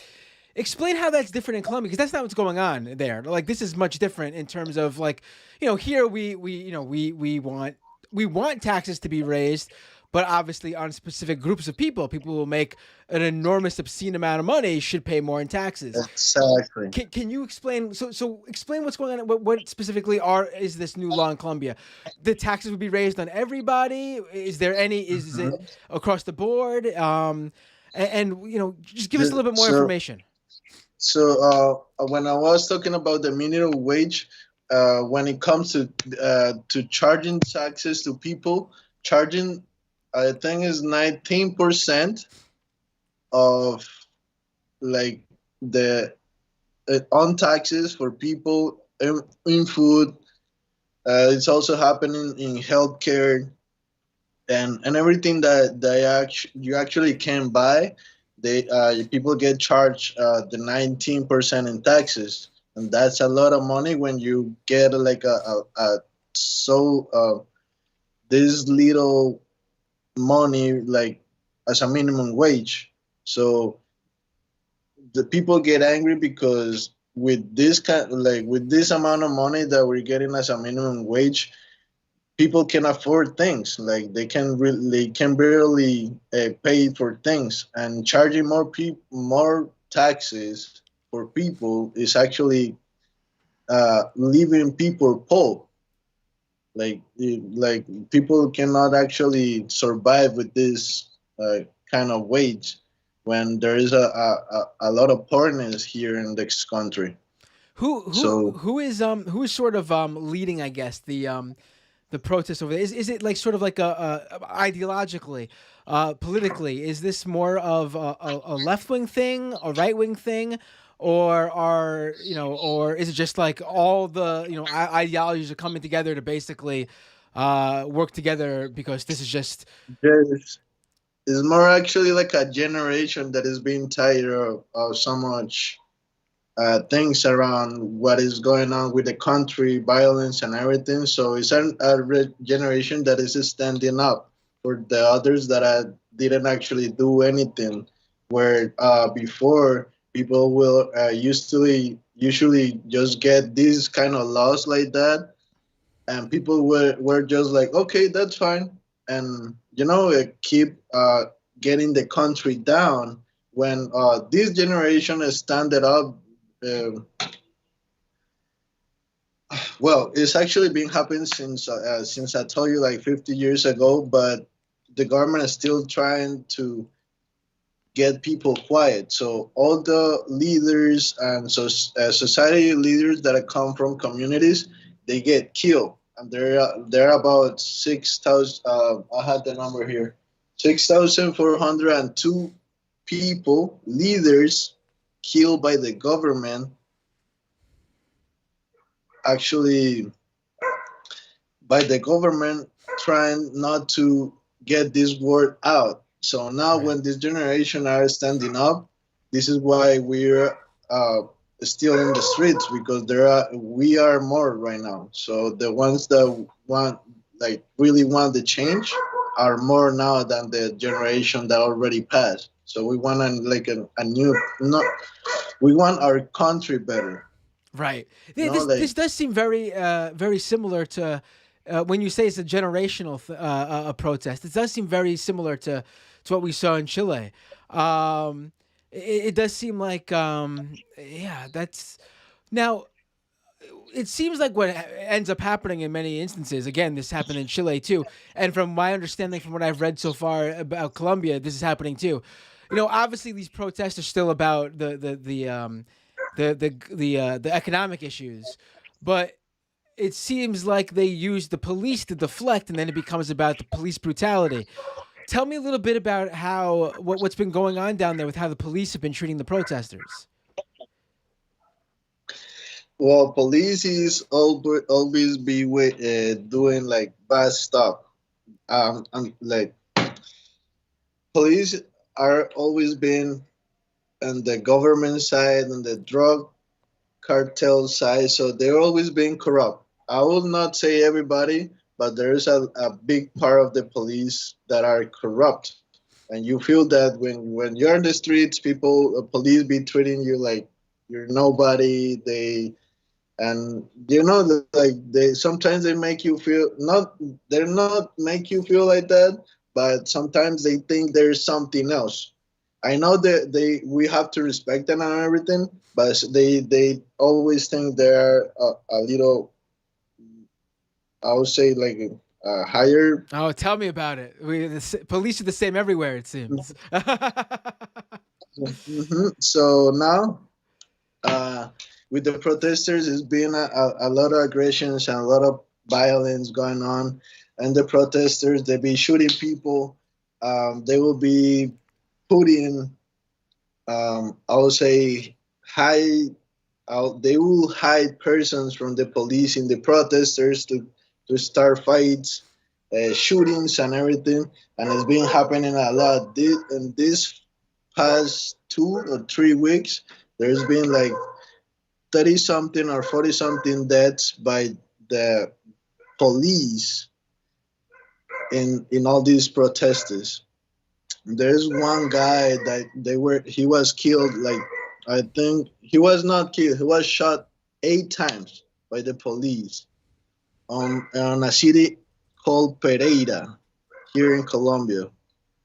He was shot, he was taken to the hospital, and he was staying there in coma until, I think, the past few weeks he was announced dead as self like when you're dead in your brain. I don't know, I'm really sorry, I don't know how to say that. Right, right. I know what you're saying. Yeah. Mhm. Now, So geez, how many people have died during the protests? Do we have a so number? yes, well, I have, no, I don't have the exact number, but I know it's about 40 something And in these last few weeks. I'm assuming COVID has also played a role in everything going on there. The people are obviously, I'm sure. How has Colombia handled the pandemic? I mean, you don't have there's no vaccination rollout there yet, even, right? Well, now it got started, but like for seniors only. So now it's been a lot of things, or corruption things, like around it, because people that from the government, so they have higher positions, are trying to get their family vaccine, but they also are doing corrupt things to get those vaccines, where they are only for seniors now, because we only having several amount of vaccines, where we don't have for everybody yet. So there is also a lot of things going on around it. There is also the pandemic thing is being really crazy, because it also has been actually going bankrupt for a lot of people, business people, working hard people. So the middle class people and poor people have been really affected after the pandemic, and this is one of also the reasons why we're still on the streets, because they did a lot of things with the money that were supposed to be for going into health in this kind of situation that we were living, in the world right now. So when they were supposed to invest in health, like new tools, to fix to help people uh, during the sickness that was going through, the virus. So they invested money and they didn't invest it as they should, and they stole most of it. And this is why people are also getting mad, not because of the taxes thing. So it's been a lot of things that are being actually getting into people for them to be still on the streets. Right. Now, what's the next steps? I remember I think I read maybe a day or two ago that the government was planning on holding some sort of talks with with the protesters to try to, I guess, come to some sort of solution, or but it doesn't seem like this is the protests are dissipating. So what do you have an idea of where things are headed? Well, now the president actually was open to not to how to say this. It's been a lot going through these past few days, because the government or the president has been trying to, like actually trying to get into people with trying to do things. So he proposed it, getting free free education for for some kind of how to say, when you're in a different level in society. You have Okay, right, different levels. right. Classes. So classes. So there is a first class. Well, we have here. Uh, I like would say like the lowest poor. class will get in the poor class. I would say, or no, until middle class.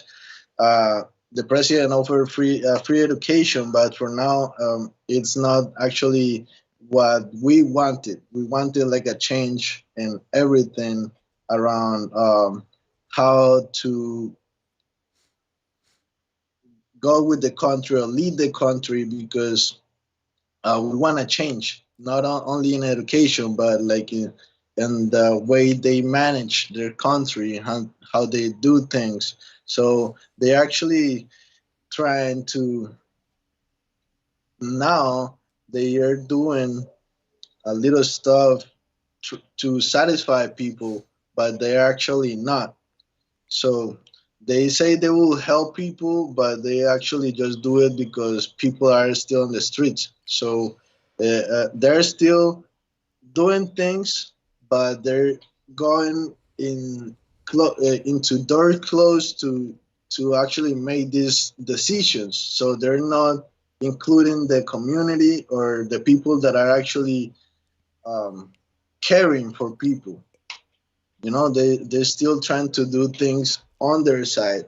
You know. Right. Now, So I have a question from a listener. Mariah asks, what do you know about the unions or left wing parties who called for the strike in April? How did that go?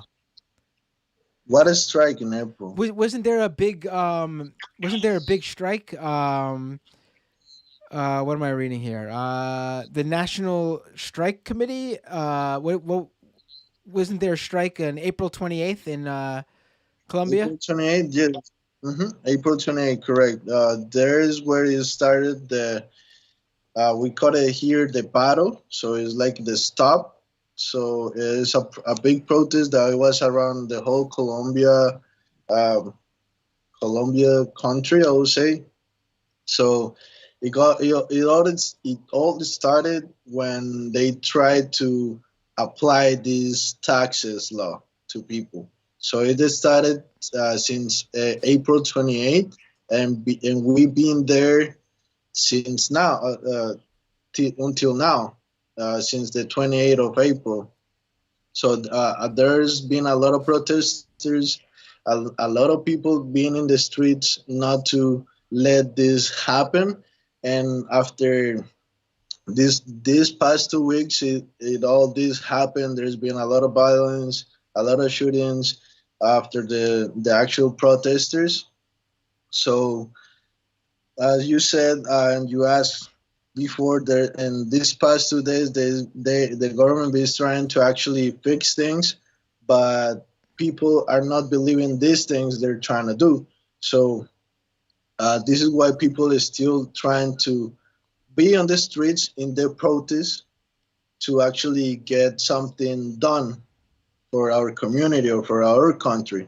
So uh, now, after the 28th of April protest, people are still on the streets trying to get this attention, or not the attention, the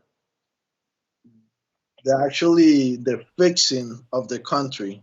So people are not planning to really stop until they fix all we want, and it's about health, education, managing our country, investing in good in good ways we can actually improve as a country, exportations, imports, and actually just make our country grow. And we know we have like a country to be better. Right. Uh, Thank you so much for calling in and giving us an update on what's well, not even an update, a whole summary on everything, because we haven't talked about this yet on the show. I know Renee called in and gave me a brief, what was going on, but you took us from the beginning here. I mean, we should also mention, obviously, and I know I hinted at it in the beginning, but just how much the U.S. is responsible for so much of what's going on in South America as a whole, but Colombia, one of the countries especially. I mean, the U.S. has involved itself in Colombia, especially due to the drug war, in many ways. I don't know if it's many more, how much more compared to other countries, but Colombia is certainly one of the most we've been involved with in terms of South America and Latin America. So I mean, we hold responsibility for what's happening there too.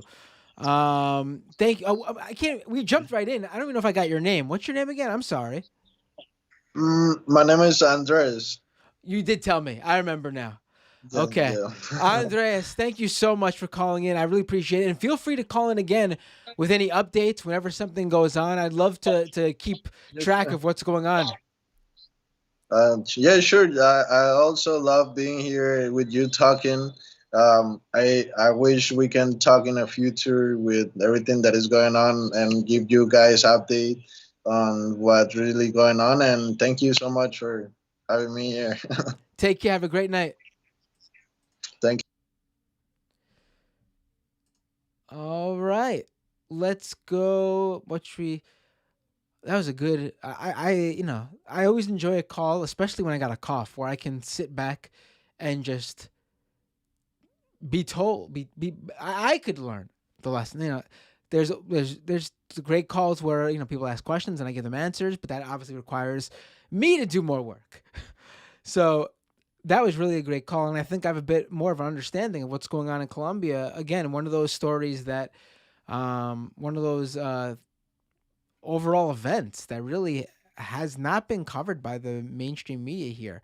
Yes, there's been articles. I'm talking more so in terms of, um, you know, we have people who we have great reporters here who do cover and give us updates. But I mean, we need mainstream reporting on TV news, cable news, front page of not just newspapers like the Times and the Washington Post, but people need to understand how the world is going. What's going on in the world? Excuse me.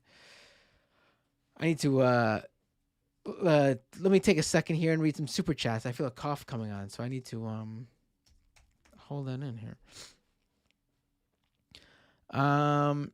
Renee says it was Waco, but this time on the far right side. Oh, talking about what happened to Reinoehl, right? Renee also with a super chat says Compañera Nicole A presente. Thank you. It was very nice, Renee. Kitty's Hooch with a super chat. Any way you can convince Sam to do a segment with David Feldman? He's a lefty from way back. Hasn't Sam had Feldman on recently? I'm pretty sure he did have Feldman on not too long ago on the Majority Report. Look it up. It sounds. I think he did. Prairie Fire with a super chat. All right, I understand you're in my will now. This was before when I was paying my respects to the listener of the show that passed away. Samantha side with another super chat. Mainstream media disgraceful in callous disregard for Palestinians. I'm going to get to that in a second. Renee with another super chat. And it looks like Arabic, so I can't read it, but I appreciate the super chat, Renee. Tony with a super chat. Tony R. That cop shooting out his own windshield is so ridiculous. My initial reaction was, did someone slip something into my drink?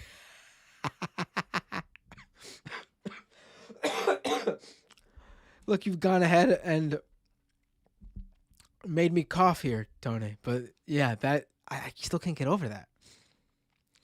Diego with a super chat. El que no brinca es chota. Sorry if I completely ruined that. I really tried. Appreciate the super chats. You still have a little bit of time to call into the show. Not calling. I think we're done with calls. I'm going to close up the phone system for today because there's still some things I wanted to talk about. So phones are now offline. We'll still take a few super chats if they come in, but for now, let's talk about this. I had a few topics.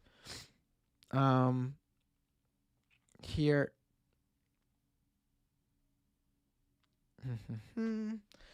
All right, let's pull this up. And okay, so Halsey, I mentioned how Halsey had this is a good way to get into it because that way while Michael talks, Michael will get me in the mode here. So I mentioned earlier how the famous music star Halsey shared a speech on Israel and Palestine from Michael Brooks on her Twitter. And, she clearly watched the interview because she tweeted out a quote from it that isn't in the title. She put, "It's Not Complicated" by Michael Brooks, and then with a link to the YouTube video. And she put the whole video up, but I really wanted to just play this portion specifically because Michael was always on point. Well, not always, to be fair. When it came to my wheelhouse, Michael wasn't always on point. But with everything else,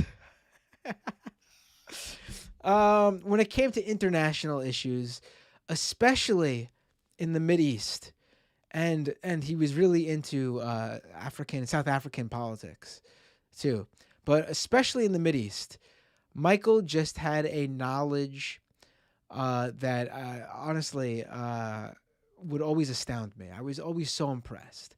He clearly was very not just interested in what was going on there. He felt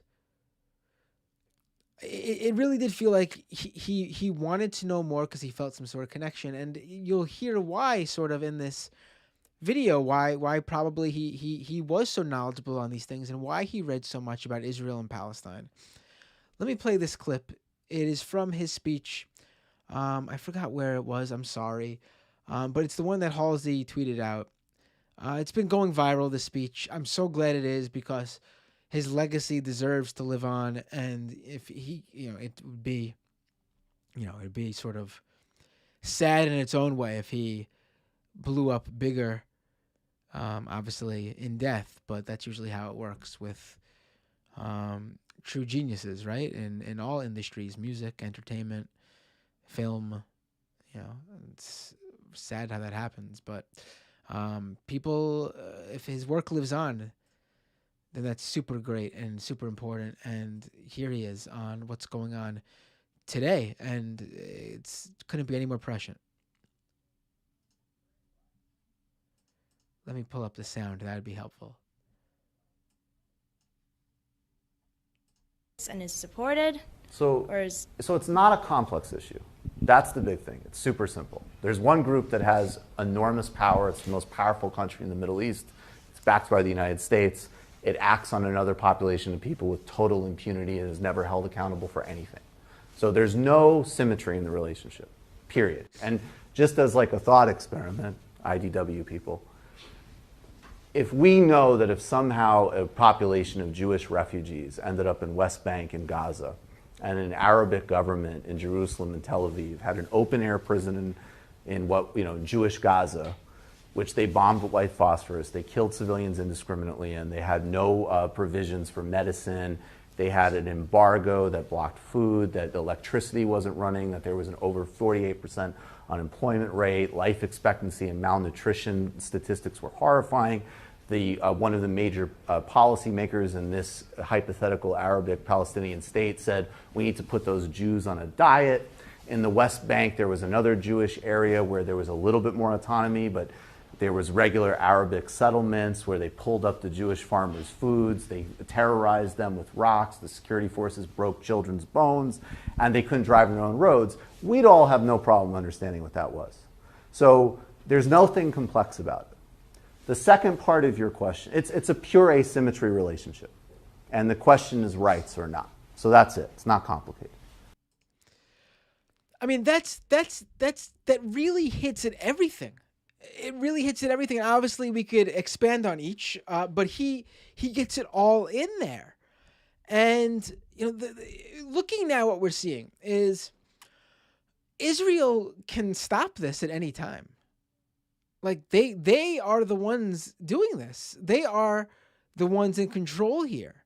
They are the ones with the power here to just put a stop to this if they wanted to. But I mean, they don't want to. It's clear they don't want to. It's clear they don't want to. A right to defend themselves. I mean, we're talking. I mean, when you look at the casualties, obviously, I condemn the killing of any innocent civilian 100%, no doubt about it. I don't care, Palestinian, Israeli, anyone, anywhere. Horrible. Condemn it completely. But it's just like Michael said it. There's no symmetry. It's just not even like you can't even put it side. Like it just. I'm honestly thinking about some of the things I've heard, and here's one that I've seen a few times and it's just rolling on my head right now as I'm trying to talk, and I'm getting. So let's just discuss it right now. I saw someone say, what Hamas is doing when they shoot rockets, they, something like 1 in 5 of Hamas's rockets, they actually end up hitting Gaza itself. So, I mean, killing their own people. I mean, we see what's going on. We see it in video. Like, the IDF is literally tweeting out what they're going to do. I mean, I could bring it up and we could take a look right now of what they tweeted before. I mean,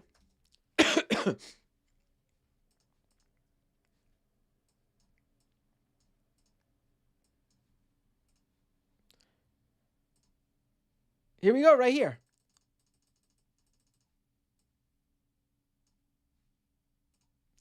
IDF air and ground troops are currently attacking in the Gaza Strip. I mean, they're telling you what they're doing now.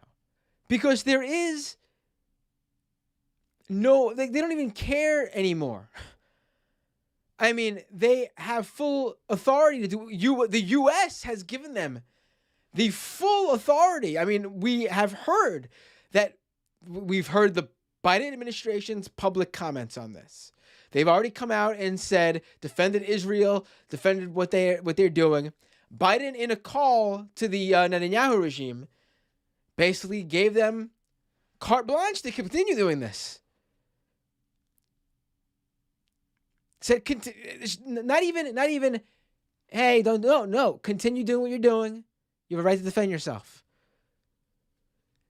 They started this. I mean, we could go back in the history, obviously, but why? We're talking about why this is going on right now, in this moment. What started this very thing? The Israeli government is evicting Palestinian people off of land they've lived on, going back generations, that Israel does not, from what I understand, Israel doesn't even have any claim to that area. This isn't like this is not, I understand there's some issue where the Israeli courts said that the Palestinian people in this neighborhood do not have the deeds to their homes or any sort of documentation for their homes. Let me pull myself back up here I thought I was picture in picture. Sorry about that. But I mean, what was I saying? Oh, the deeds in their homes, and that the homes were sold to Israelis who now want to go in and evict those Palestinian families. Then they offered them to pay rent, apparently. And obviously the Palestinian people are like, no, these are our homes. We live here. Why would we pay you rent? I mean, first of all, an Israeli court is not a fair arbiter of this at all. I'm sorry. I mean, the Palestinian people, from what I've read and heard from people who live there in interviews, they say they have documents, but it's not being looked at. It's not being considered legal documentation by the Israeli courts.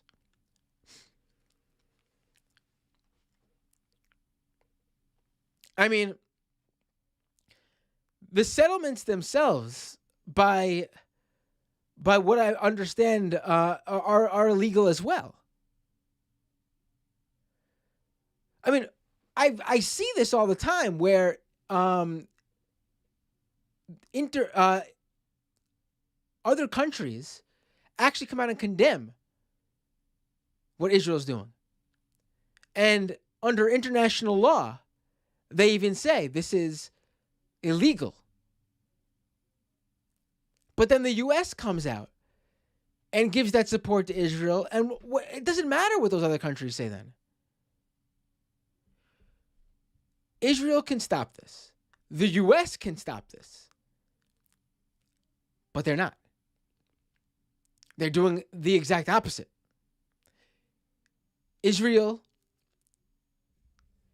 is taking this many steps further, and the U.S. is enabling it.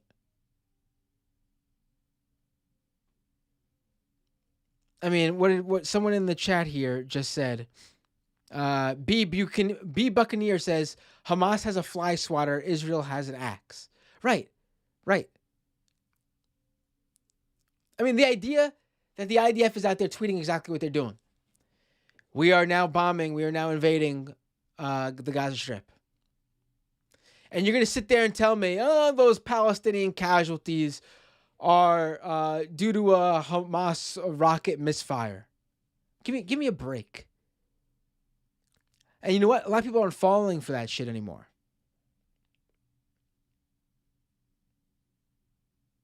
Like, you're going to seriously sit there with a straight face and tell me Israel is not doing what they're doing as they're literally tweeting out in English. Mariah pointed it out in the chat here. There's a reason they're tweeting in English and not Hebrew.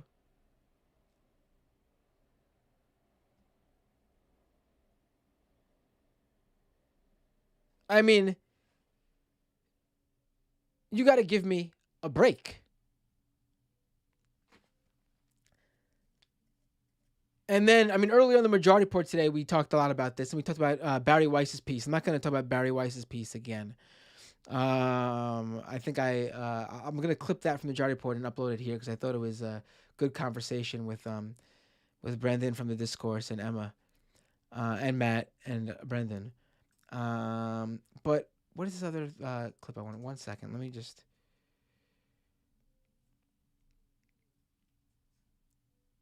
Yeah, here's another thing. I mean, I ain't going to talk about this one because there's a broader issue here.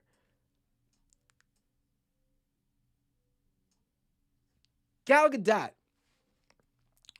Wonder Woman. She tweets out heartbreaking emoji. My heart breaks. My country is at war. I worry for my family, my friends. I worry for my people. This is a vicious cycle that has been going on for far too long. Israel deserves to live as a free and safe nation. Our neighbors deserve the same. I pray for the victims and their families. I pray for this unimaginable hostility to end. I pray for a solution for our leaders to find. I pray for our leaders to find the solution, so we could live side by side in peace. I pray for better days. I mean,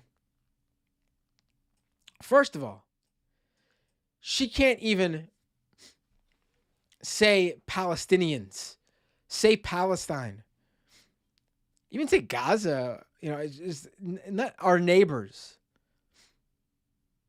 Our neighbors. That's all she calls them. And she's had a history of, she obviously is Israeli.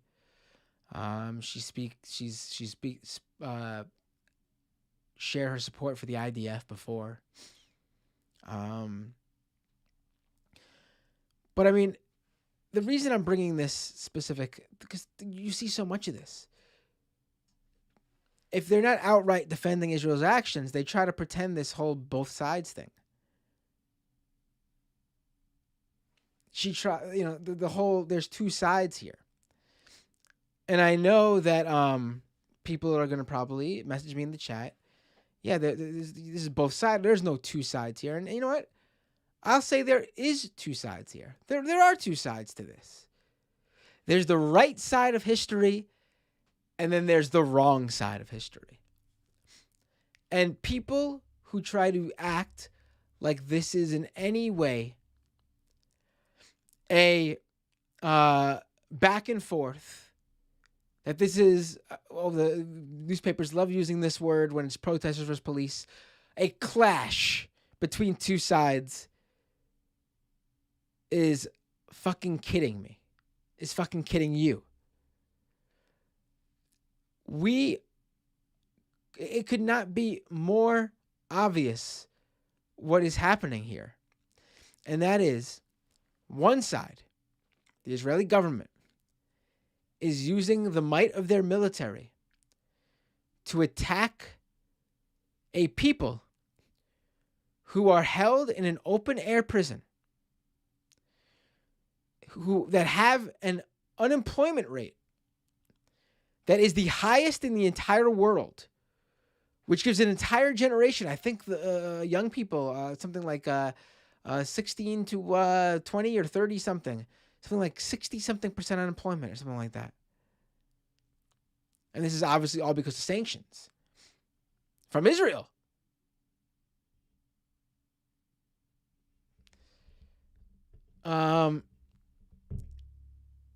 You have a side that has the might of the U.S. behind them, attacking these people. And you could tell me Hamas and bring up all these boogeymen. Listen, sure, there's some shitty people doing shitty things for the Palestinian people. But, I mean, that in no way, shape, or form gives an entire military force, an entire government, an entire country the authority to attack an entire people. And number two, when you force people into this living situation, is there any surprise that there are going to be people who fight back under any means necessary? And that those innocent civilians are going to also look at those very people, like Hamas, for example, as heroes who are defending them? I mean, when you are the downtrodden, when you are used to everybody around you either struggling alongside you or stepping on your neck, when someone stands up for you, aren't you going to look up to them? I mean, it's so simple. It's so simple.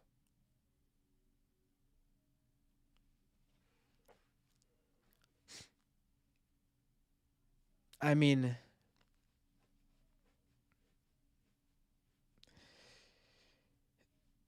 I can't. I don't know what else to say to people who just don't get it, basically. Like, I'm sort of, early in this conversation, when I first started talking about it, I was sort of like stuttering for a second. And I was stuttering because I'm like, I just said this actually more succinctly earlier today in the Majority Report. And I've probably said it 100 times before on previous shows whenever there's some sort of unrest in the Middle East. Unrest in the Middle East. I'm using the terminology that you often hear. But when the Israeli government is once again escalating their attacks on the Palestinian people, I mean,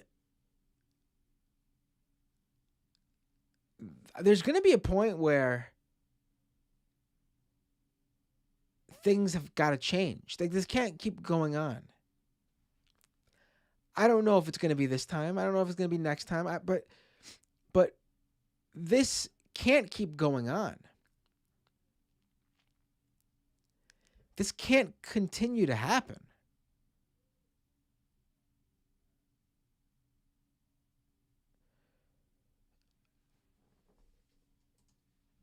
I mean, it is truly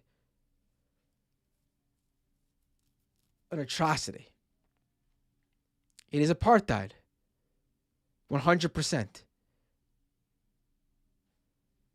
I mean, listen, I don't claim to know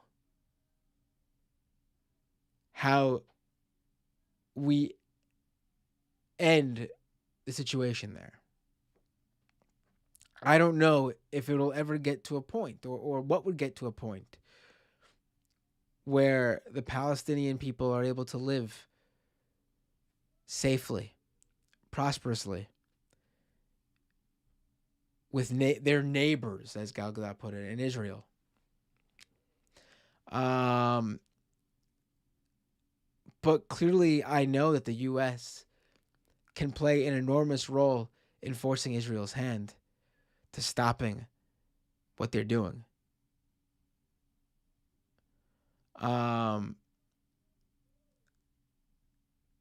We can literally just cut the fucking enormous amounts of funding we send Israel. We can abolish it completely. And I think they'd get the fucking point pretty quickly. I plan on doing an episode on this with an expert, someone who knows a lot more about this than myself. But I wanted to talk about it because it's,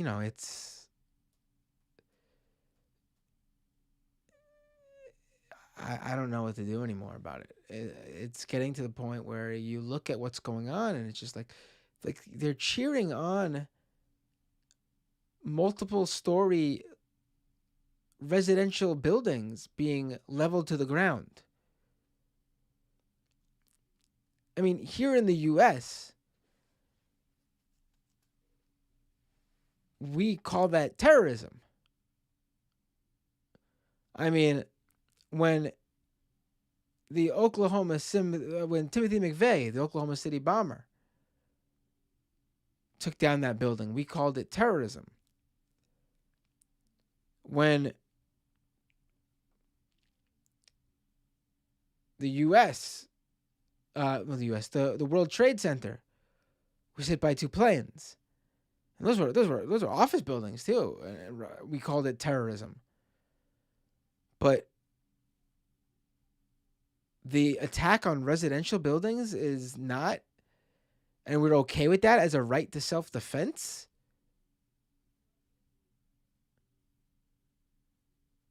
How? I just don't get that. And Israel says, oh, they were using it. It doesn't matter. They were using, Hamas was using it. It was a media center or organizing at the basement. Or I don't give a shit.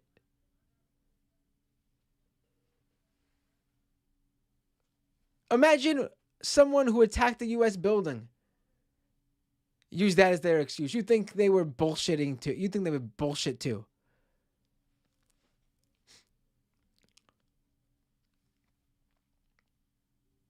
This isn't a war. This isn't 2 sides going at it.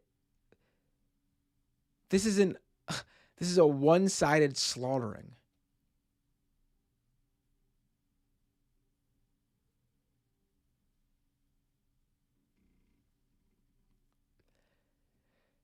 I mean, I just, it's horrific. Horrific.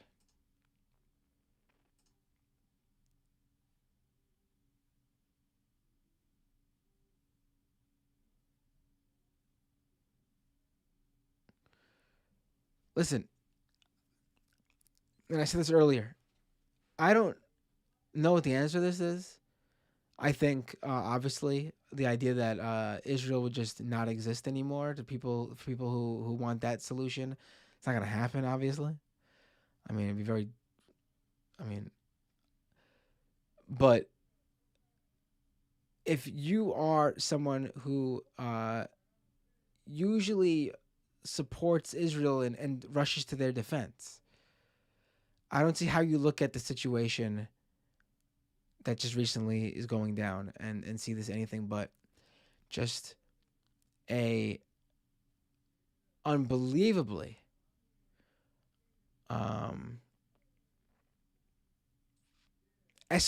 unbelievable escalation of Israel for no good reason. They were the aggressor, they were the instigator, and now that there is some side on the Palestinian people who are fighting back, they're going to claim self-defense.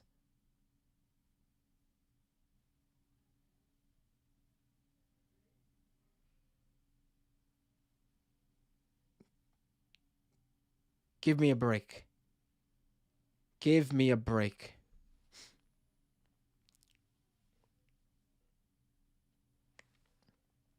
And before anyone who is a critic comes in here or listens to this, ethnically I am a Jewish. I have a Jewish background. I am Ashkenazi Jewish. I am not religiously Jewish.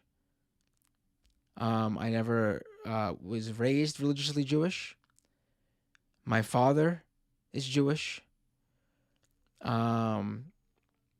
I grew up in Jewish neighborhoods, made Jewish friends, taking part in Jewish culture and history with my father. If you want my whole life background story, my grandfather on my father's side fought in World War II, met my grandmother while overseas. My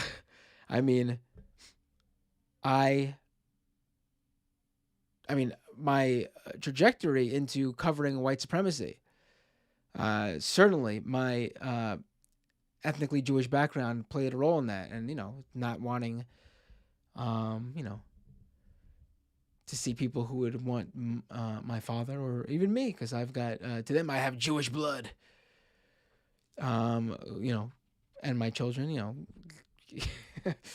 But you can be Jewish and you can be against this.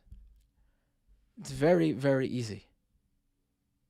Very, very easy. Simplest thing on the planet.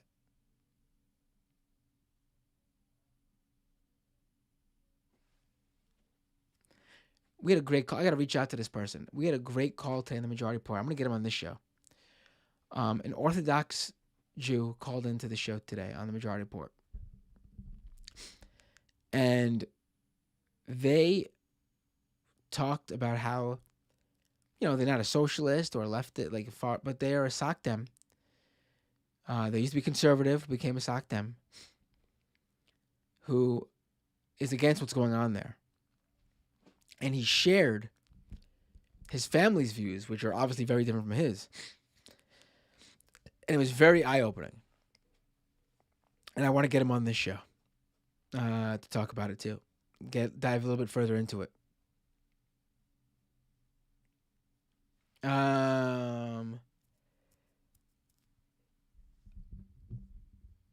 Also, the idea that all Jews are beholden to Israel. We played a clip earlier today on the Majority Report.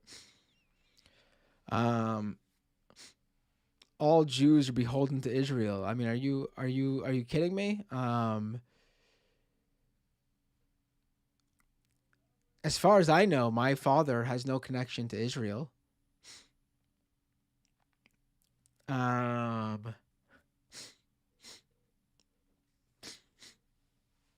I don't I don't really, it's a anti-Semitic trope, the dual loyalty. I'm starting to have issues with my cold, so I think I'm gonna have to start wrapping up, folks. I'm sorry. Even though I think I've already given you guys a regular, I'm acting like 2.5 hours is cutting it short or something. But I'm gonna have to wrap up because I'm losing it.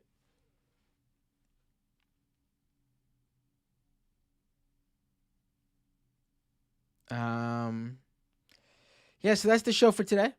I'm going to first of all, thank you everyone for being patrons. Really, I want to make sure I let you patrons know how much I appreciate you on this half of the show.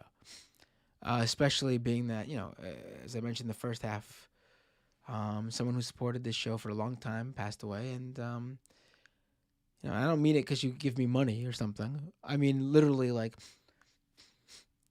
it's not about the money itself. It's about people support what I do enough to invest in it. And that means a lot. And I appreciate you guys for doing that. And I will try my hardest to give you guys more bang for your buck too, because I really do appreciate it that much. So and I want you guys to know that before anything happens to any of you. Take care. I'm gonna recuperate. Got a lot of good stuff in the works for this show. I teased that I had a second podcast coming up, and I do. I'm working on figuring out how to fit this into my schedule because I do want to give you guys more stuff. Also, the newsletter is going to roll out again soon, for real. Because, like I said too before, I think I'm missing a whole portion of people who just sort of read written stuff, and I get that.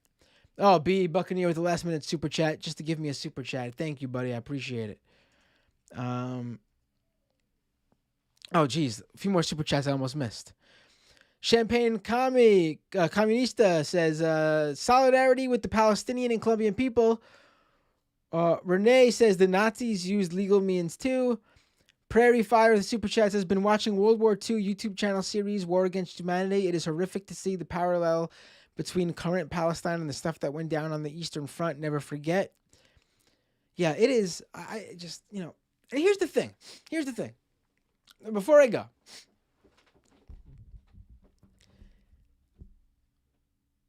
If you are a leftist, if you are a progressive, if you are a liberal, if you are someone center left, an independent, someone anywhere who is not a Republican, a right winger, far right, nationalist, Nazi, white supremacist, if you're anywhere left of center, it's really fucking easy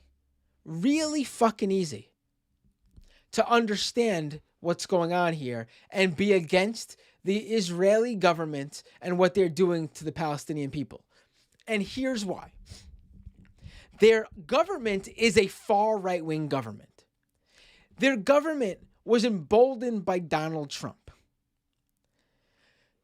Donald Trump and Bibi Netanyahu are besties.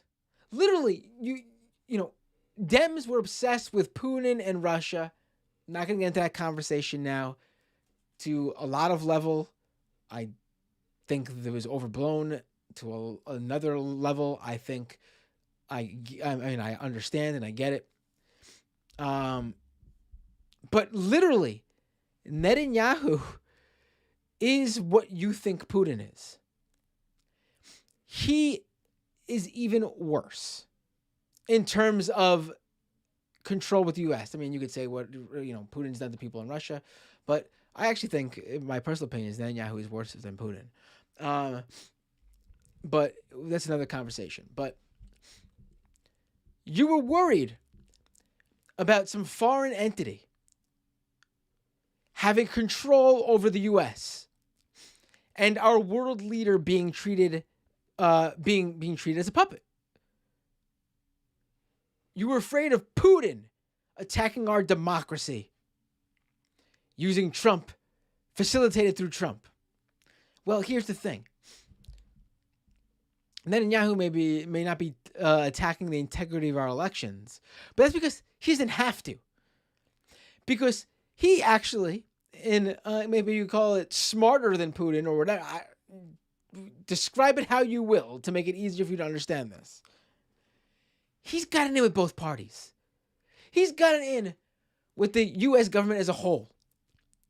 You think Putin was controlling a Republican Party and and Trump? Well, Netanyahu actually has Trump, Biden, and every president who's come before them wrapped around his fingertips. Because how else do you explain the U.S. constantly kowtowing to what goes on there in the Mideast? By declaring outright, as proudly and loudly as they could, outright support for whatever it is Israel does. No critique, not even criticism to make, you know, let's do, I understand you gotta do, nothing at all. Just full authority to do what they want. I mean, you were worried about that sort of thing, right? I mean, you have a far-right government in Israel who Trump completely emboldened, and they emboldened Trump. And when you look at the trajectory of Israel, I mean, all those people on the streets cheering on the deaths of the Palestinian people, the people in the streets of Israel attacking Arabs who were just driving in Israel where they live.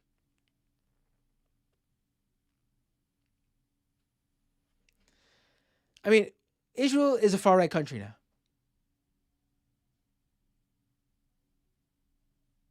If you could not stand Trump and the Republicans and people like MAGA and Proud Boys and Patriot Prayer and QAnon and the Groypers, and the list goes on and on. If you couldn't stand them here in the U.S., but that meant it didn't mean that you were, you know, anti-American, then it's time that you stand up against the Netanyahu regime and the far-right groups in Israel that have taken over. Because it doesn't mean you're anti-Semitic. Just enough with it. Like, enough.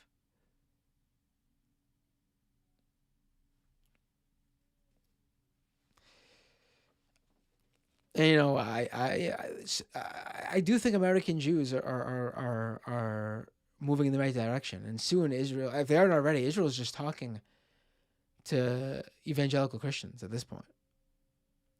And I think they're realizing it too. The situation is enraging. All right, folks. I got in my extra 2 cents there. And in doing so, I gave you guys a lot more. And gotta make sure there's no more super chats. Nope, that's everybody. All right, everyone. If you're not already a patron and you're watching this, patreon.com/MattBinder. If you're not already subscribed to the YouTube channel, youtube.com/MattBinder. Doomedcast.com for the podcast. I forgot to mention some of this stuff in the first half, but that's okay. A lot of people get the point. They heard this over and over again. Everybody, have a great night. I'm going to recuperate. See you all next time on Doomed.